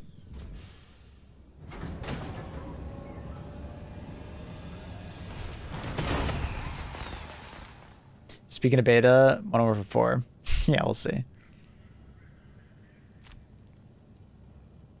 I've been feeling Call of Duty like, you know, bit, but we'll see. Maybe when we get closer.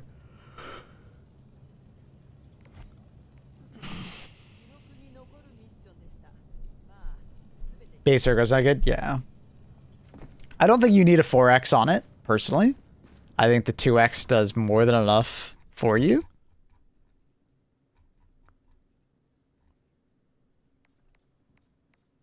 I'm blind. So I think the 2X is really good. If you go to the 4, you are losing a little bit of ergo. I don't think you need it, but it's personal preference, obviously. It's only 1 ergo.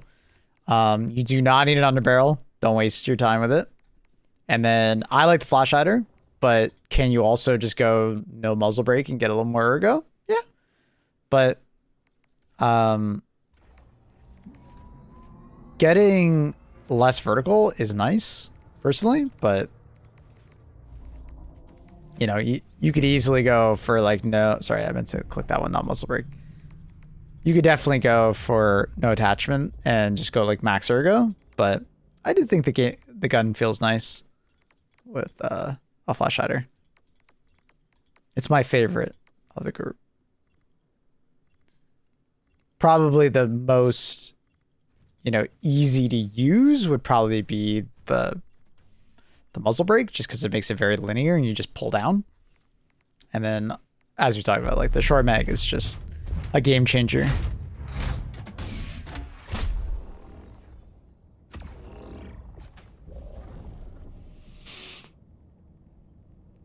Yeah, the horde mode for Gears of War 4 might be what keeps me playing, because it sounds pretty cool.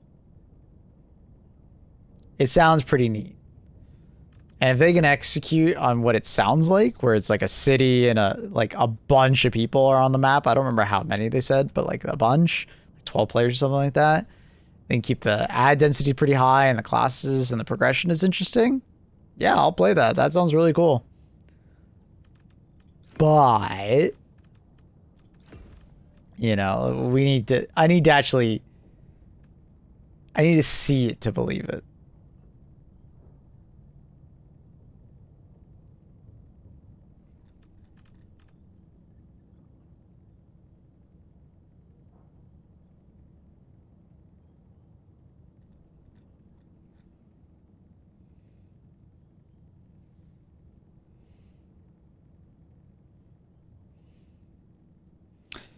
I think without peak physique, I'd use Flash Hider. Or no barrel. Like, kind of depends on the person, sure.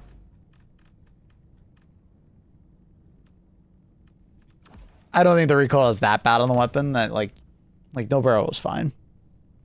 I'm fine with a mid-30s ergo. I don't think I need to have 40.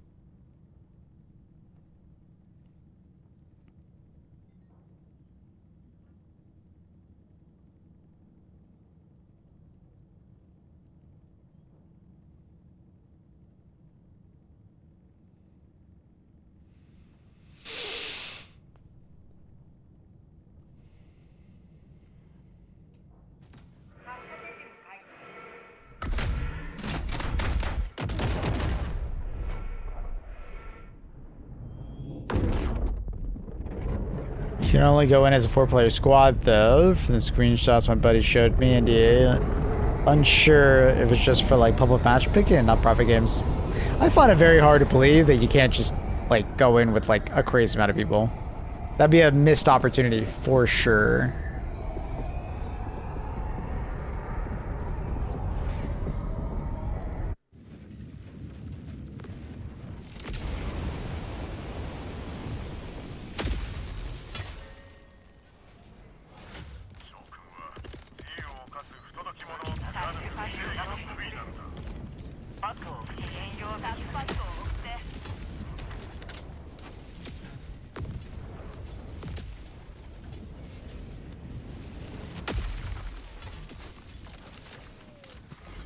Yeah, I'm really curious about that. I hope it's good. But like the main story of E-Day, like, I'll be honest, I might not even play through the main story of E-Day. Like, guys, it might come out the day of, and I might just be like, fuck it. You know what I mean? Like,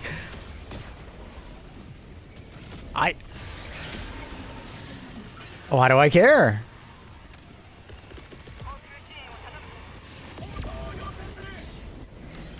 Like, I feel like I have no emotional attachment to doing the story. And also, as a streamer, usually me playing the campaign doesn't do very well anyways. Because people don't want to be spoiled. So they don't watch the stream anyways. And I'm not big enough a streamer to find the people that just want to watch it because they don't want to buy it.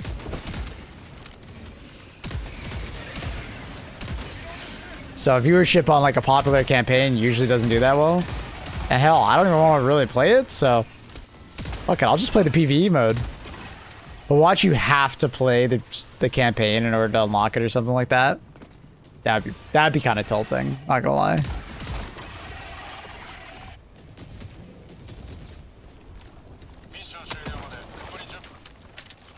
If they do that to me, oh, I'm gonna be a bit tilted. They never did that. Hey, I hope they keep that consistent then. But just because they didn't do something in the past does not necessarily mean they're gonna do that in the future.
I highly doubt the Warbond would be a shadow drop. It's most likely just showing off what's going to be in it. But I can't remember who said it a couple days ago, but I don't think the announcement is going to be like you know, hey, it's coming out next week.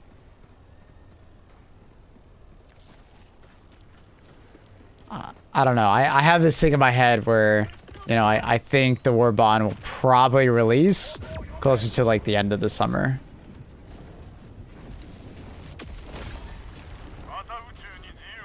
I'm out of stuff.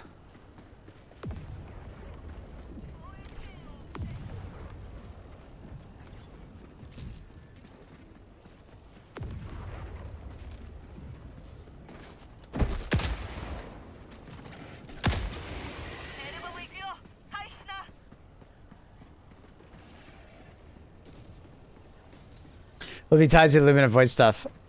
Personally, that's what I think. You know, similar to the previous Legendary WARBONDs, they've come out like alongside the, you know, large, you know, mainline story MOs, right?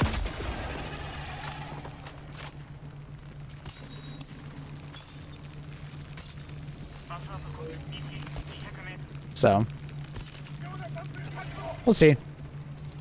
Another reason why I don't think we're gonna get the WARBOND next week is just because it's summer.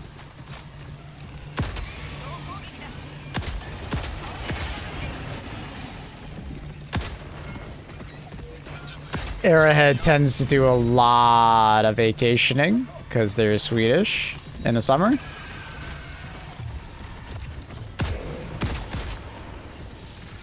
So they tend to actually slow down on content during the summer and then ramp up big time at the end of August, basically.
He's already got that. We're good.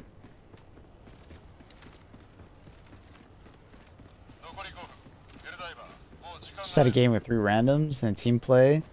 Next level. Feels good when everybody works so well together. For sure.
I just wouldn't get them releasing a trailer for it now when they hyped up people, then instantly lose it for it coming in a month. I mean, it's a reveal, right?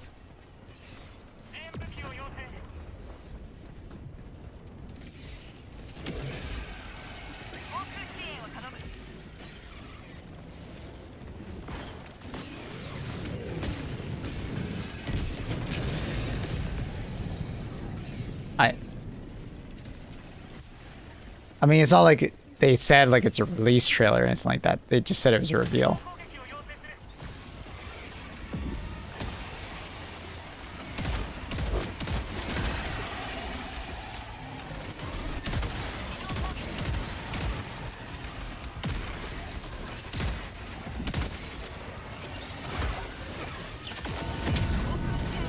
I mean, the Halo Warbond is one.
It was due in June, they delayed it. You're mistaking things. They delayed the June Warbond, but the Warhammer 40k was not the June Warbond. We were supposed to get the supply FRV and the armor sets and the hyena and so on and so forth as part of a Warbond in June, Jarky. But because of all the backlash of the mech Warbond, they ended up basically dismantling that Warbond because it wouldn't have gone over well. And then they have turned that into a bunch of campaign rewards, right?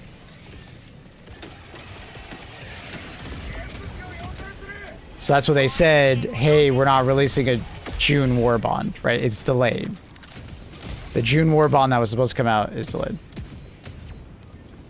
Warhammer 40k was not the June Warbond. Like, we know that for a fact. Because there was tons of leaks about the supply FRV Warbond and stuff like that.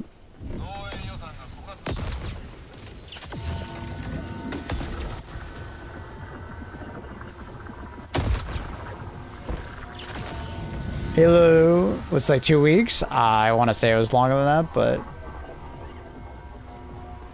because we got the trailer during the summer, and then I want to say the Halo Warbond wasn't until much closer to the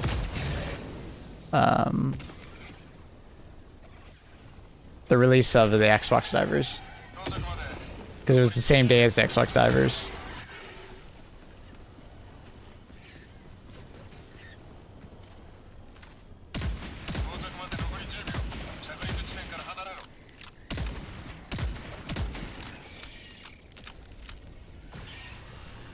What up, Nepal?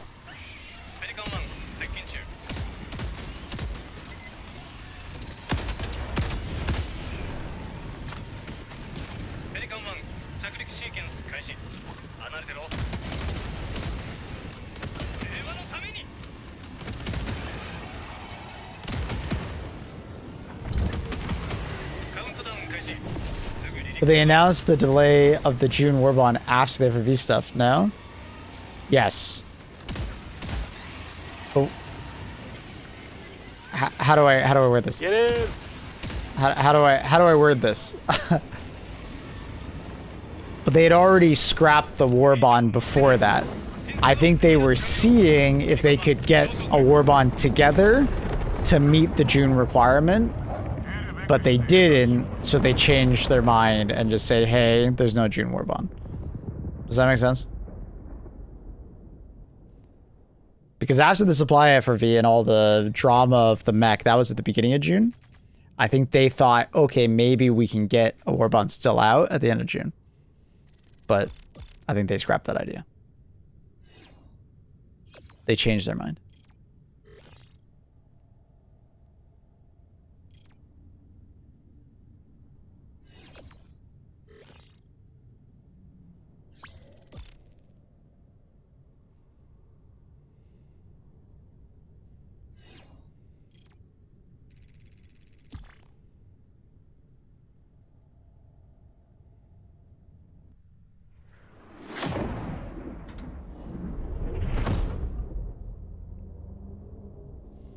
But I mean, you can look it up, Jerky.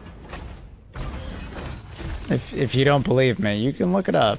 There's a lot of leaks about the supply FRV Warbond, and the Hyena was part of that as part of the Superstore.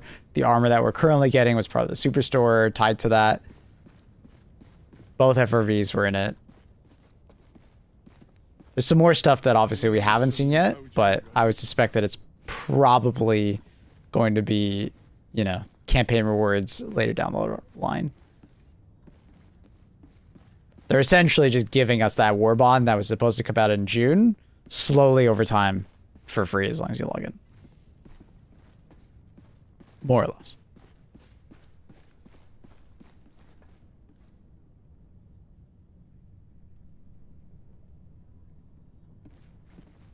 I just think their wording is deliberately misleading for their announcement in June. You're not the first person to get it confused, because a lot of people are looking at, when they say Warbond, they are thinking of a specific Warbond, rather than Warbond being a more general term as a Warbond that might come out. They didn't specify which Warbond was delayed, and they didn't specify, right? So I can understand your confusion, but like, we know the facts that, like, it's not the 40k Warbond. We know it's the supply FRV Warbond. Right? They use the word Warbond as a very broad statement of a Warbond in general, right?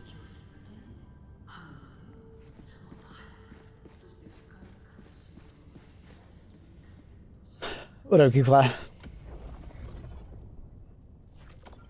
How's it going?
The internet died for 15 minutes, looked for a movie, decided on a movie, internet back. Now I don't want to watch the movie. What movie are you going to watch?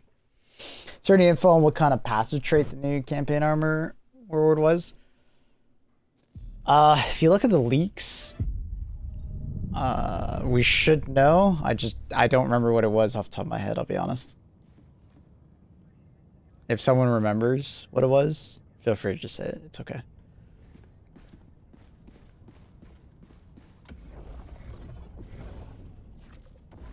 But we do know what it is because of the leaks that came out in with that Warbond. What up, Kroon? How you doing, dude?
Thanks, Peak.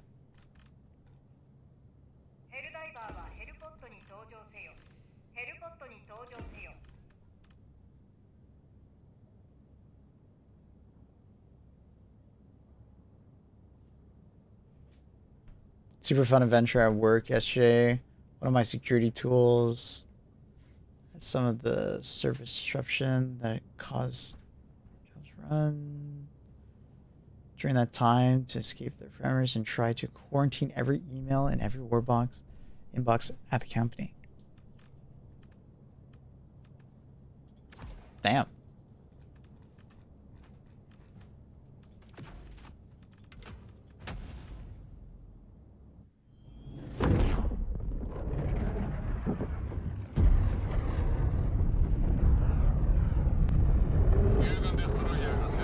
That's a crazy amount of emails.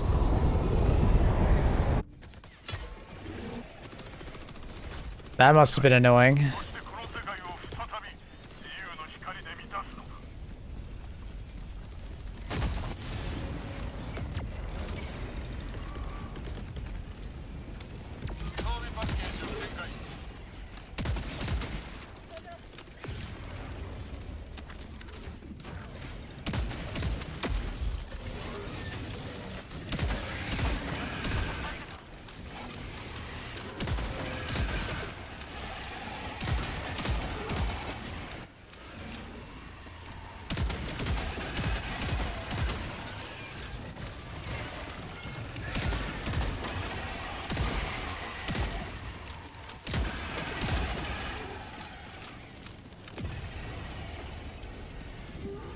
Hey, Reese.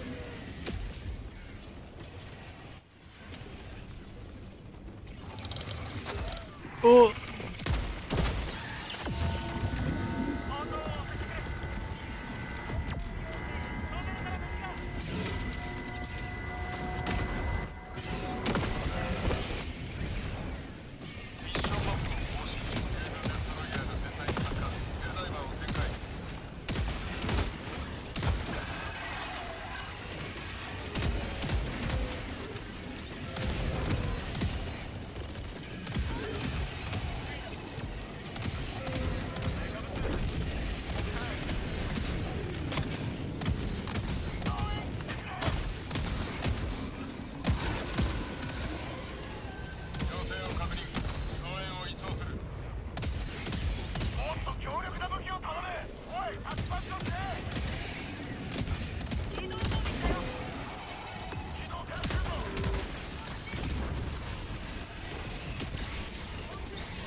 Plans for the long weekend? Not at the moment, no. What about yourself?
Yeah, no, nothing really special.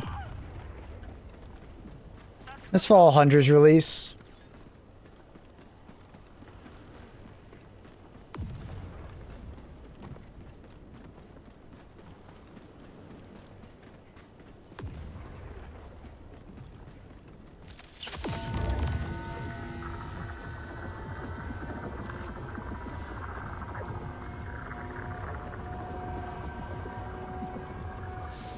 But other than that, and he's still on vacation.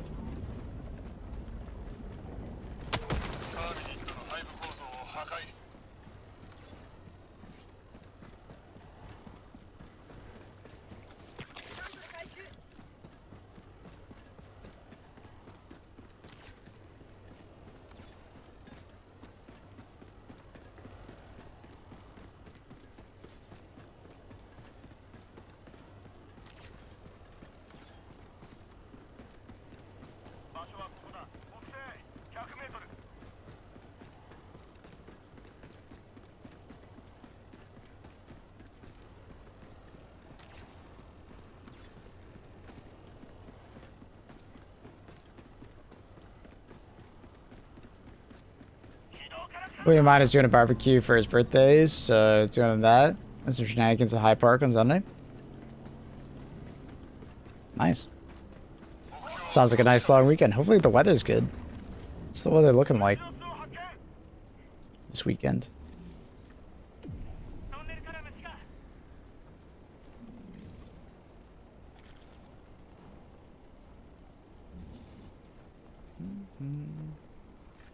It's not bad. Not bad.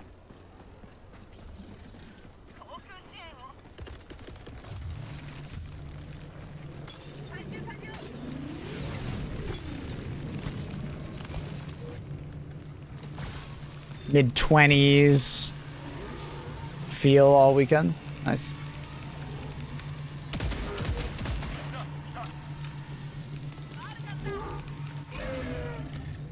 Going to Veld's gonna be a party. No.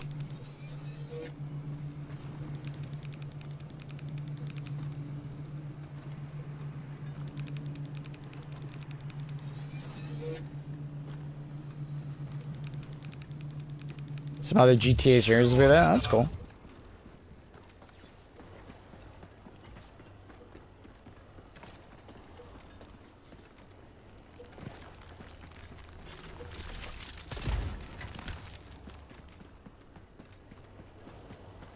How much to live stream yourself at Veld? I don't even know exactly what that would entail. Because I've never really done the IRL stream. I've looked into it, but not enough to be able to tell you.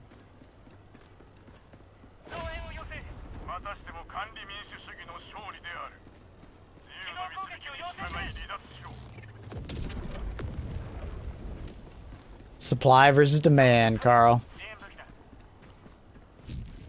A lot of people are buying 3800X 3Ds because they already have a motherboard and RAM and just upgrading CPU pretty cheap. But to buy a 9800X 3D a lot of people have to buy a new motherboard. They have to buy RAM, which is like pretty expensive. So there's just a crazy amount of supply of the 9800X 3Ds at the moment. And there's not that much demand because not that many people are upgrading. I've thought about upgrading, but it just seems like a waste. Like, the difference between my CPU and a 9800X 3D is not that big. I'll just wait for the next generation, especially since I've waited this long.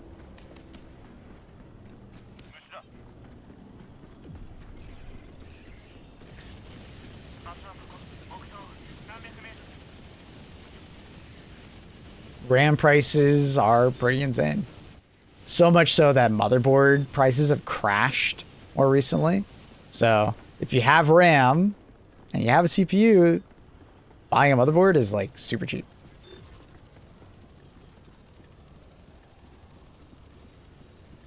Yeah, 380 euros is pretty cheap for a 9800X 3D. That's nuts. That reminds me of when I bought my 7800X 3D. It was on sale for like 15 or 20% off on Newegg.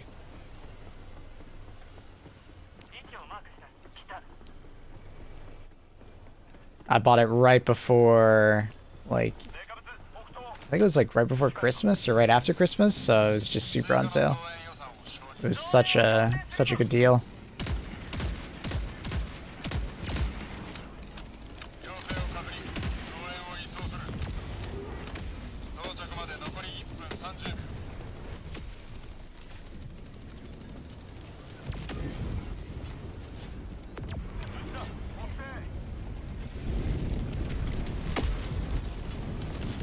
Must suck to not have a micro center nearby. It does.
The fuck?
famously still rocking my GTX 1070.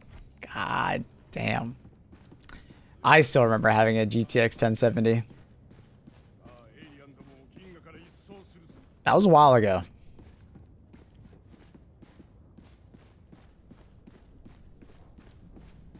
That was a while ago.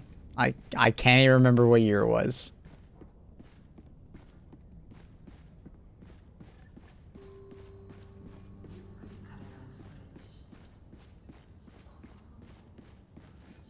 A 1070 Ti still sitting on a shelf. I sold my 1070 a long time ago, used. Like, I don't even remember how much I got for it. Maybe like $100 or something. Nah, it was a little more than that. I think it was elevated in price because of the Ethereum mining. Plethorics. I had a 980 before my 3080. That's the rig my grandpa uses to check emails. That's cute.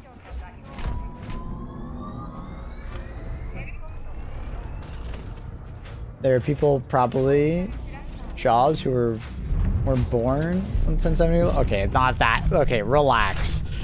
1070 is not that old, bro. It's not that old.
Sometimes watches YouTube, which is giving a 980 for its money. I mean, I bet it probably stresses it pretty decently.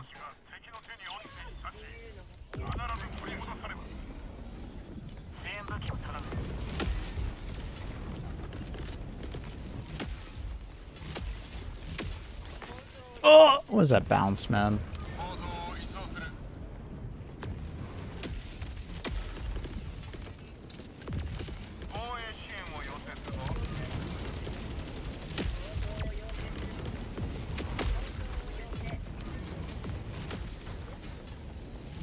Here's what kind of FPS the rig would pull on a game like Ishi 2 in 1080, but I don't want to buy the game again.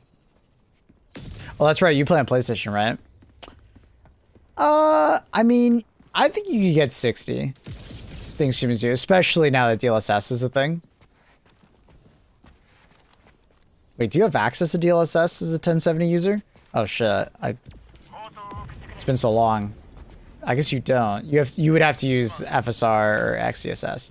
I mean, with one of those upscalers, I think you do decent. You could definitely get 60. I just wouldn't hope for more than 60. Yeah, I'm pretty sure you would have to use XeSS or FSR, which is, you know, they're fine. A little blurrier, but it's fine.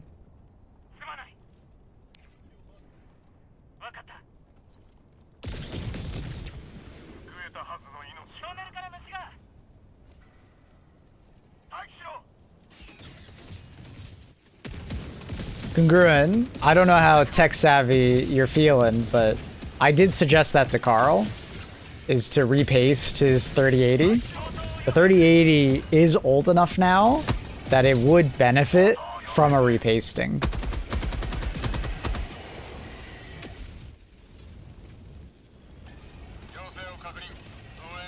I previously had a 1080 or 2080 Ti that I gave to my sister, and I had to repaste it because the hotspot was hitting 110 and shutting down. Basically, part of the die just didn't have thermal paste on it properly. EVGA fucked up, and they didn't apply thermal paste properly to my graphics card. Your 3080 might be performing better than you think. It's just, you know, the thermal paste is either dried up or wasn't pasted properly. You'd be surprised. Not as hard, but like stress spikes, yeah, that. Keep that in mind if it gets bad. Just like distracted with a million things. Yeah, fair enough. That's fair, bro. I hope all the things that are stressing you out work out better, buddy. I'm sorry.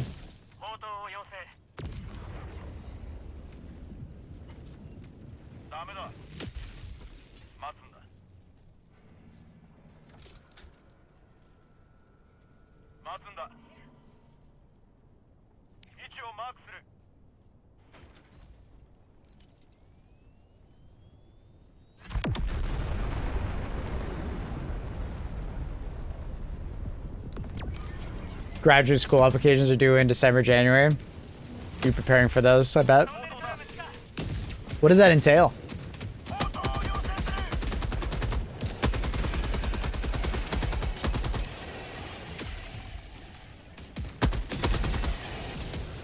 My sister will be doing those soon.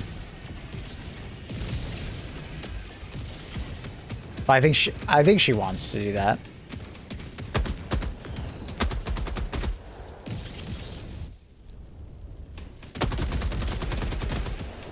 She's currently doing a thesis. Interviews and stuff like that, and she was stressing out about that.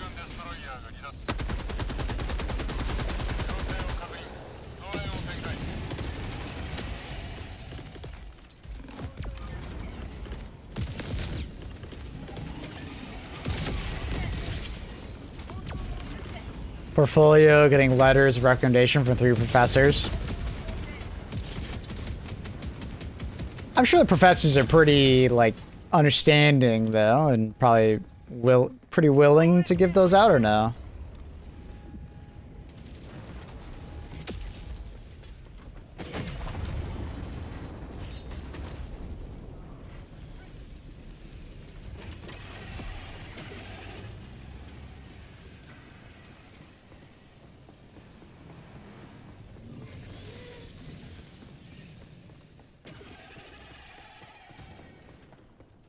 Portfolio is the hardest part. Reworking my old projects to something nicer.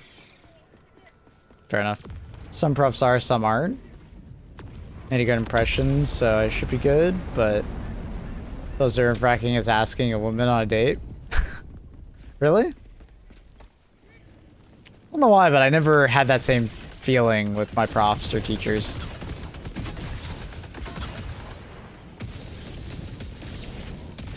Just because I feel like the profs would just be expecting it, you know? They know how their world works.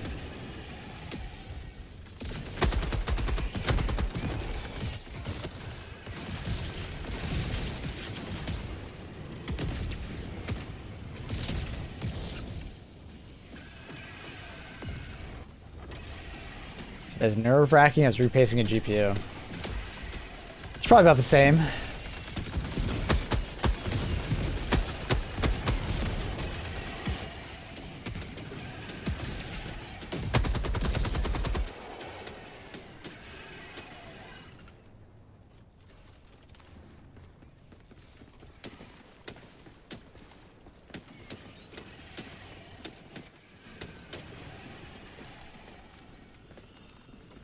A woman expects to be axed out too. I feel like it's different. They don't expect it as much. I don't know. But like a prof, you know, like that's I bet they would be asked all the freaking time.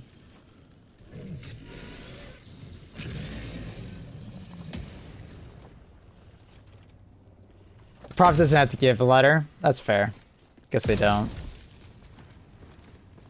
Did Annie ask you out first? No. I asked her out first.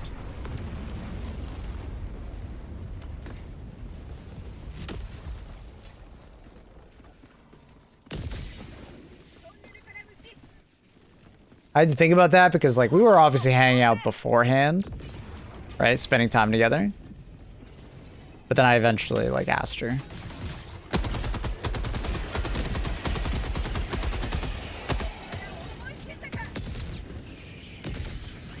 You got cheeky insider info for ETA on the WARBOND? No.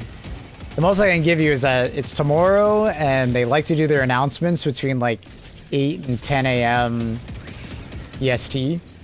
So, like, 30 minutes from now tomorrow would be a pretty good estimation on when we'll find out about it.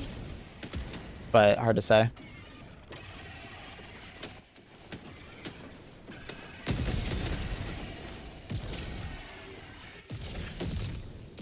You can say you have insider info. I actually don't. They haven't even told me. They usually give us more of a heads up, but I guess this is kind of a big announcement. They don't want any leaks or anything, so.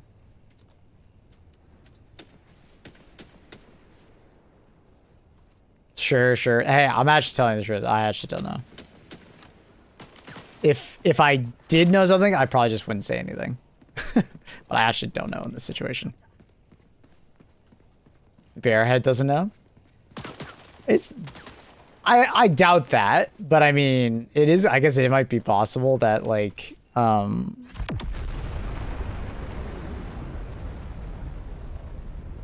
what's it called?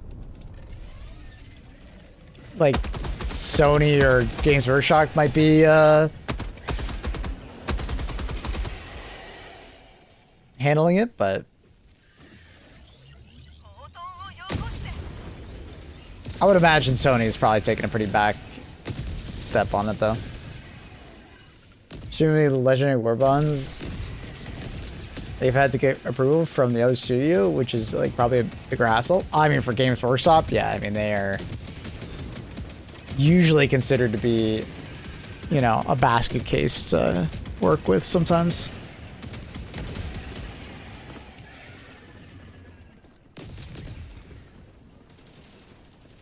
Oh my god. If Games Workshop releases a new miniature in line with the new WARBOND, I would imagine they would. It's a big opportunity for them, right? Helldivers is a big game. I could see it.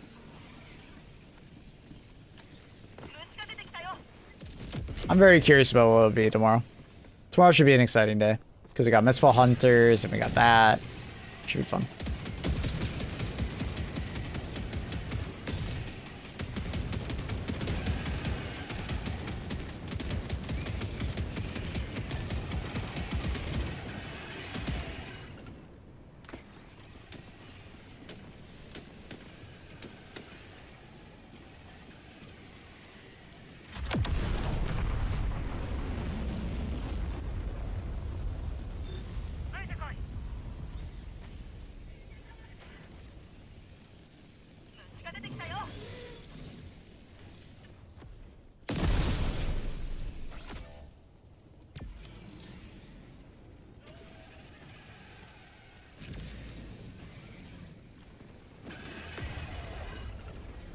What up, Blank? I mean, I gotta head to bed, bro. I got stuff to do.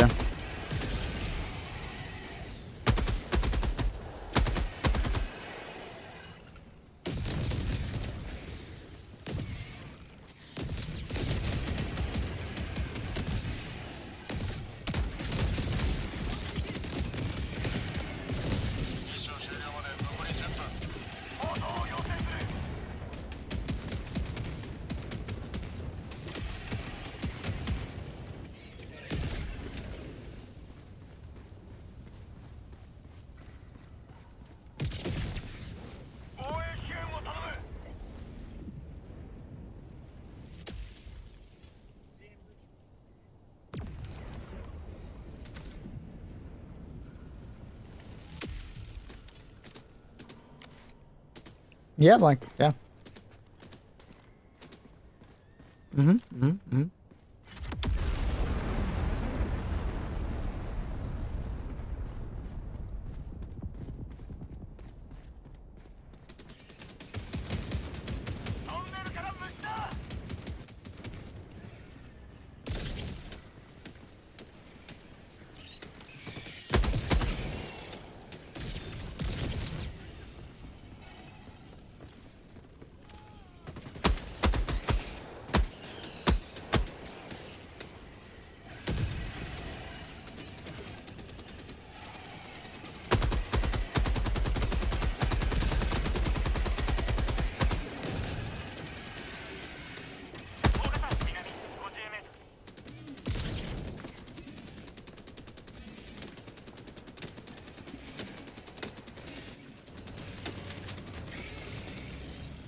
Sounds good, Blank.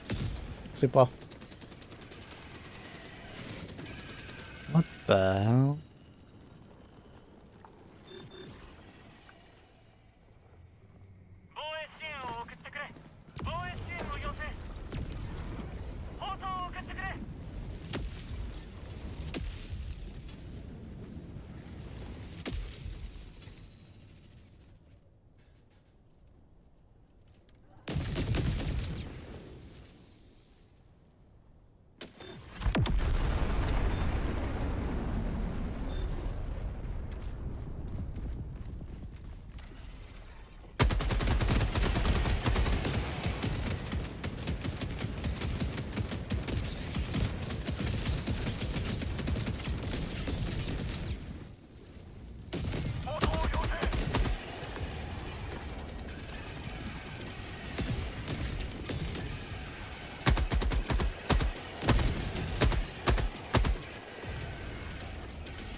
Hello, hi. How are you?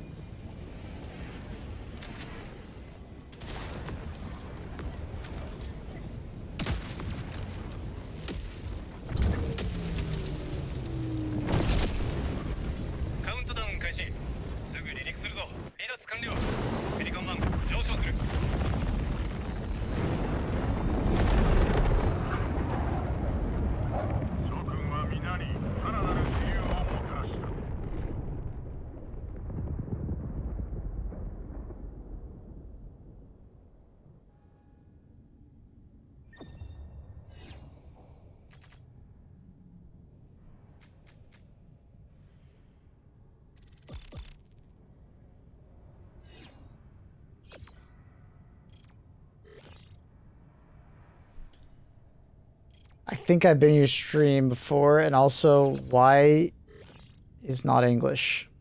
I don't understand. I'm speaking English. You're speaking English. I don't understand.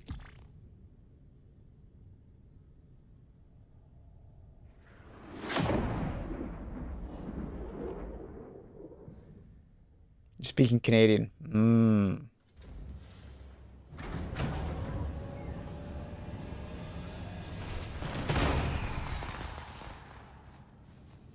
The game is not speaking English. Oh, it's a channel point redeem on Twitch. You could change the language that your Helldivers speak, so people can decide what language they like to hear. It's funny, I didn't even realize.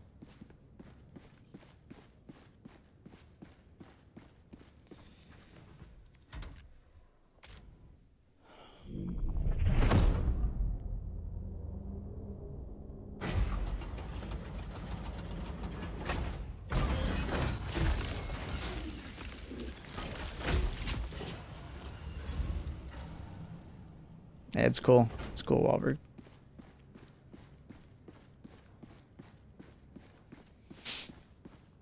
All right, chat.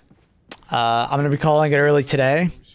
I'll actually be on stream in about 12 hours, more or less. I'm going to be heading to bed early. Streamer good. Subscribe, yes. Thank you, Super. I appreciate it. Thank you for the prime. Thank you. So yeah, I'm ending streaming early here. I got to get some stuff done. Gonna head to bed early. And then I'll be live in about 12... It's like 14 hours, basically. I'll be live on the offline channel to start. And then I will be... Dude, something in my throat. And then I'll be swapping over to the main channel, this one, when it's closer to my normal stream time. I'll be playing Mistfall Hunters tomorrow, so that'll be fun. We'll check out that game, see how it is.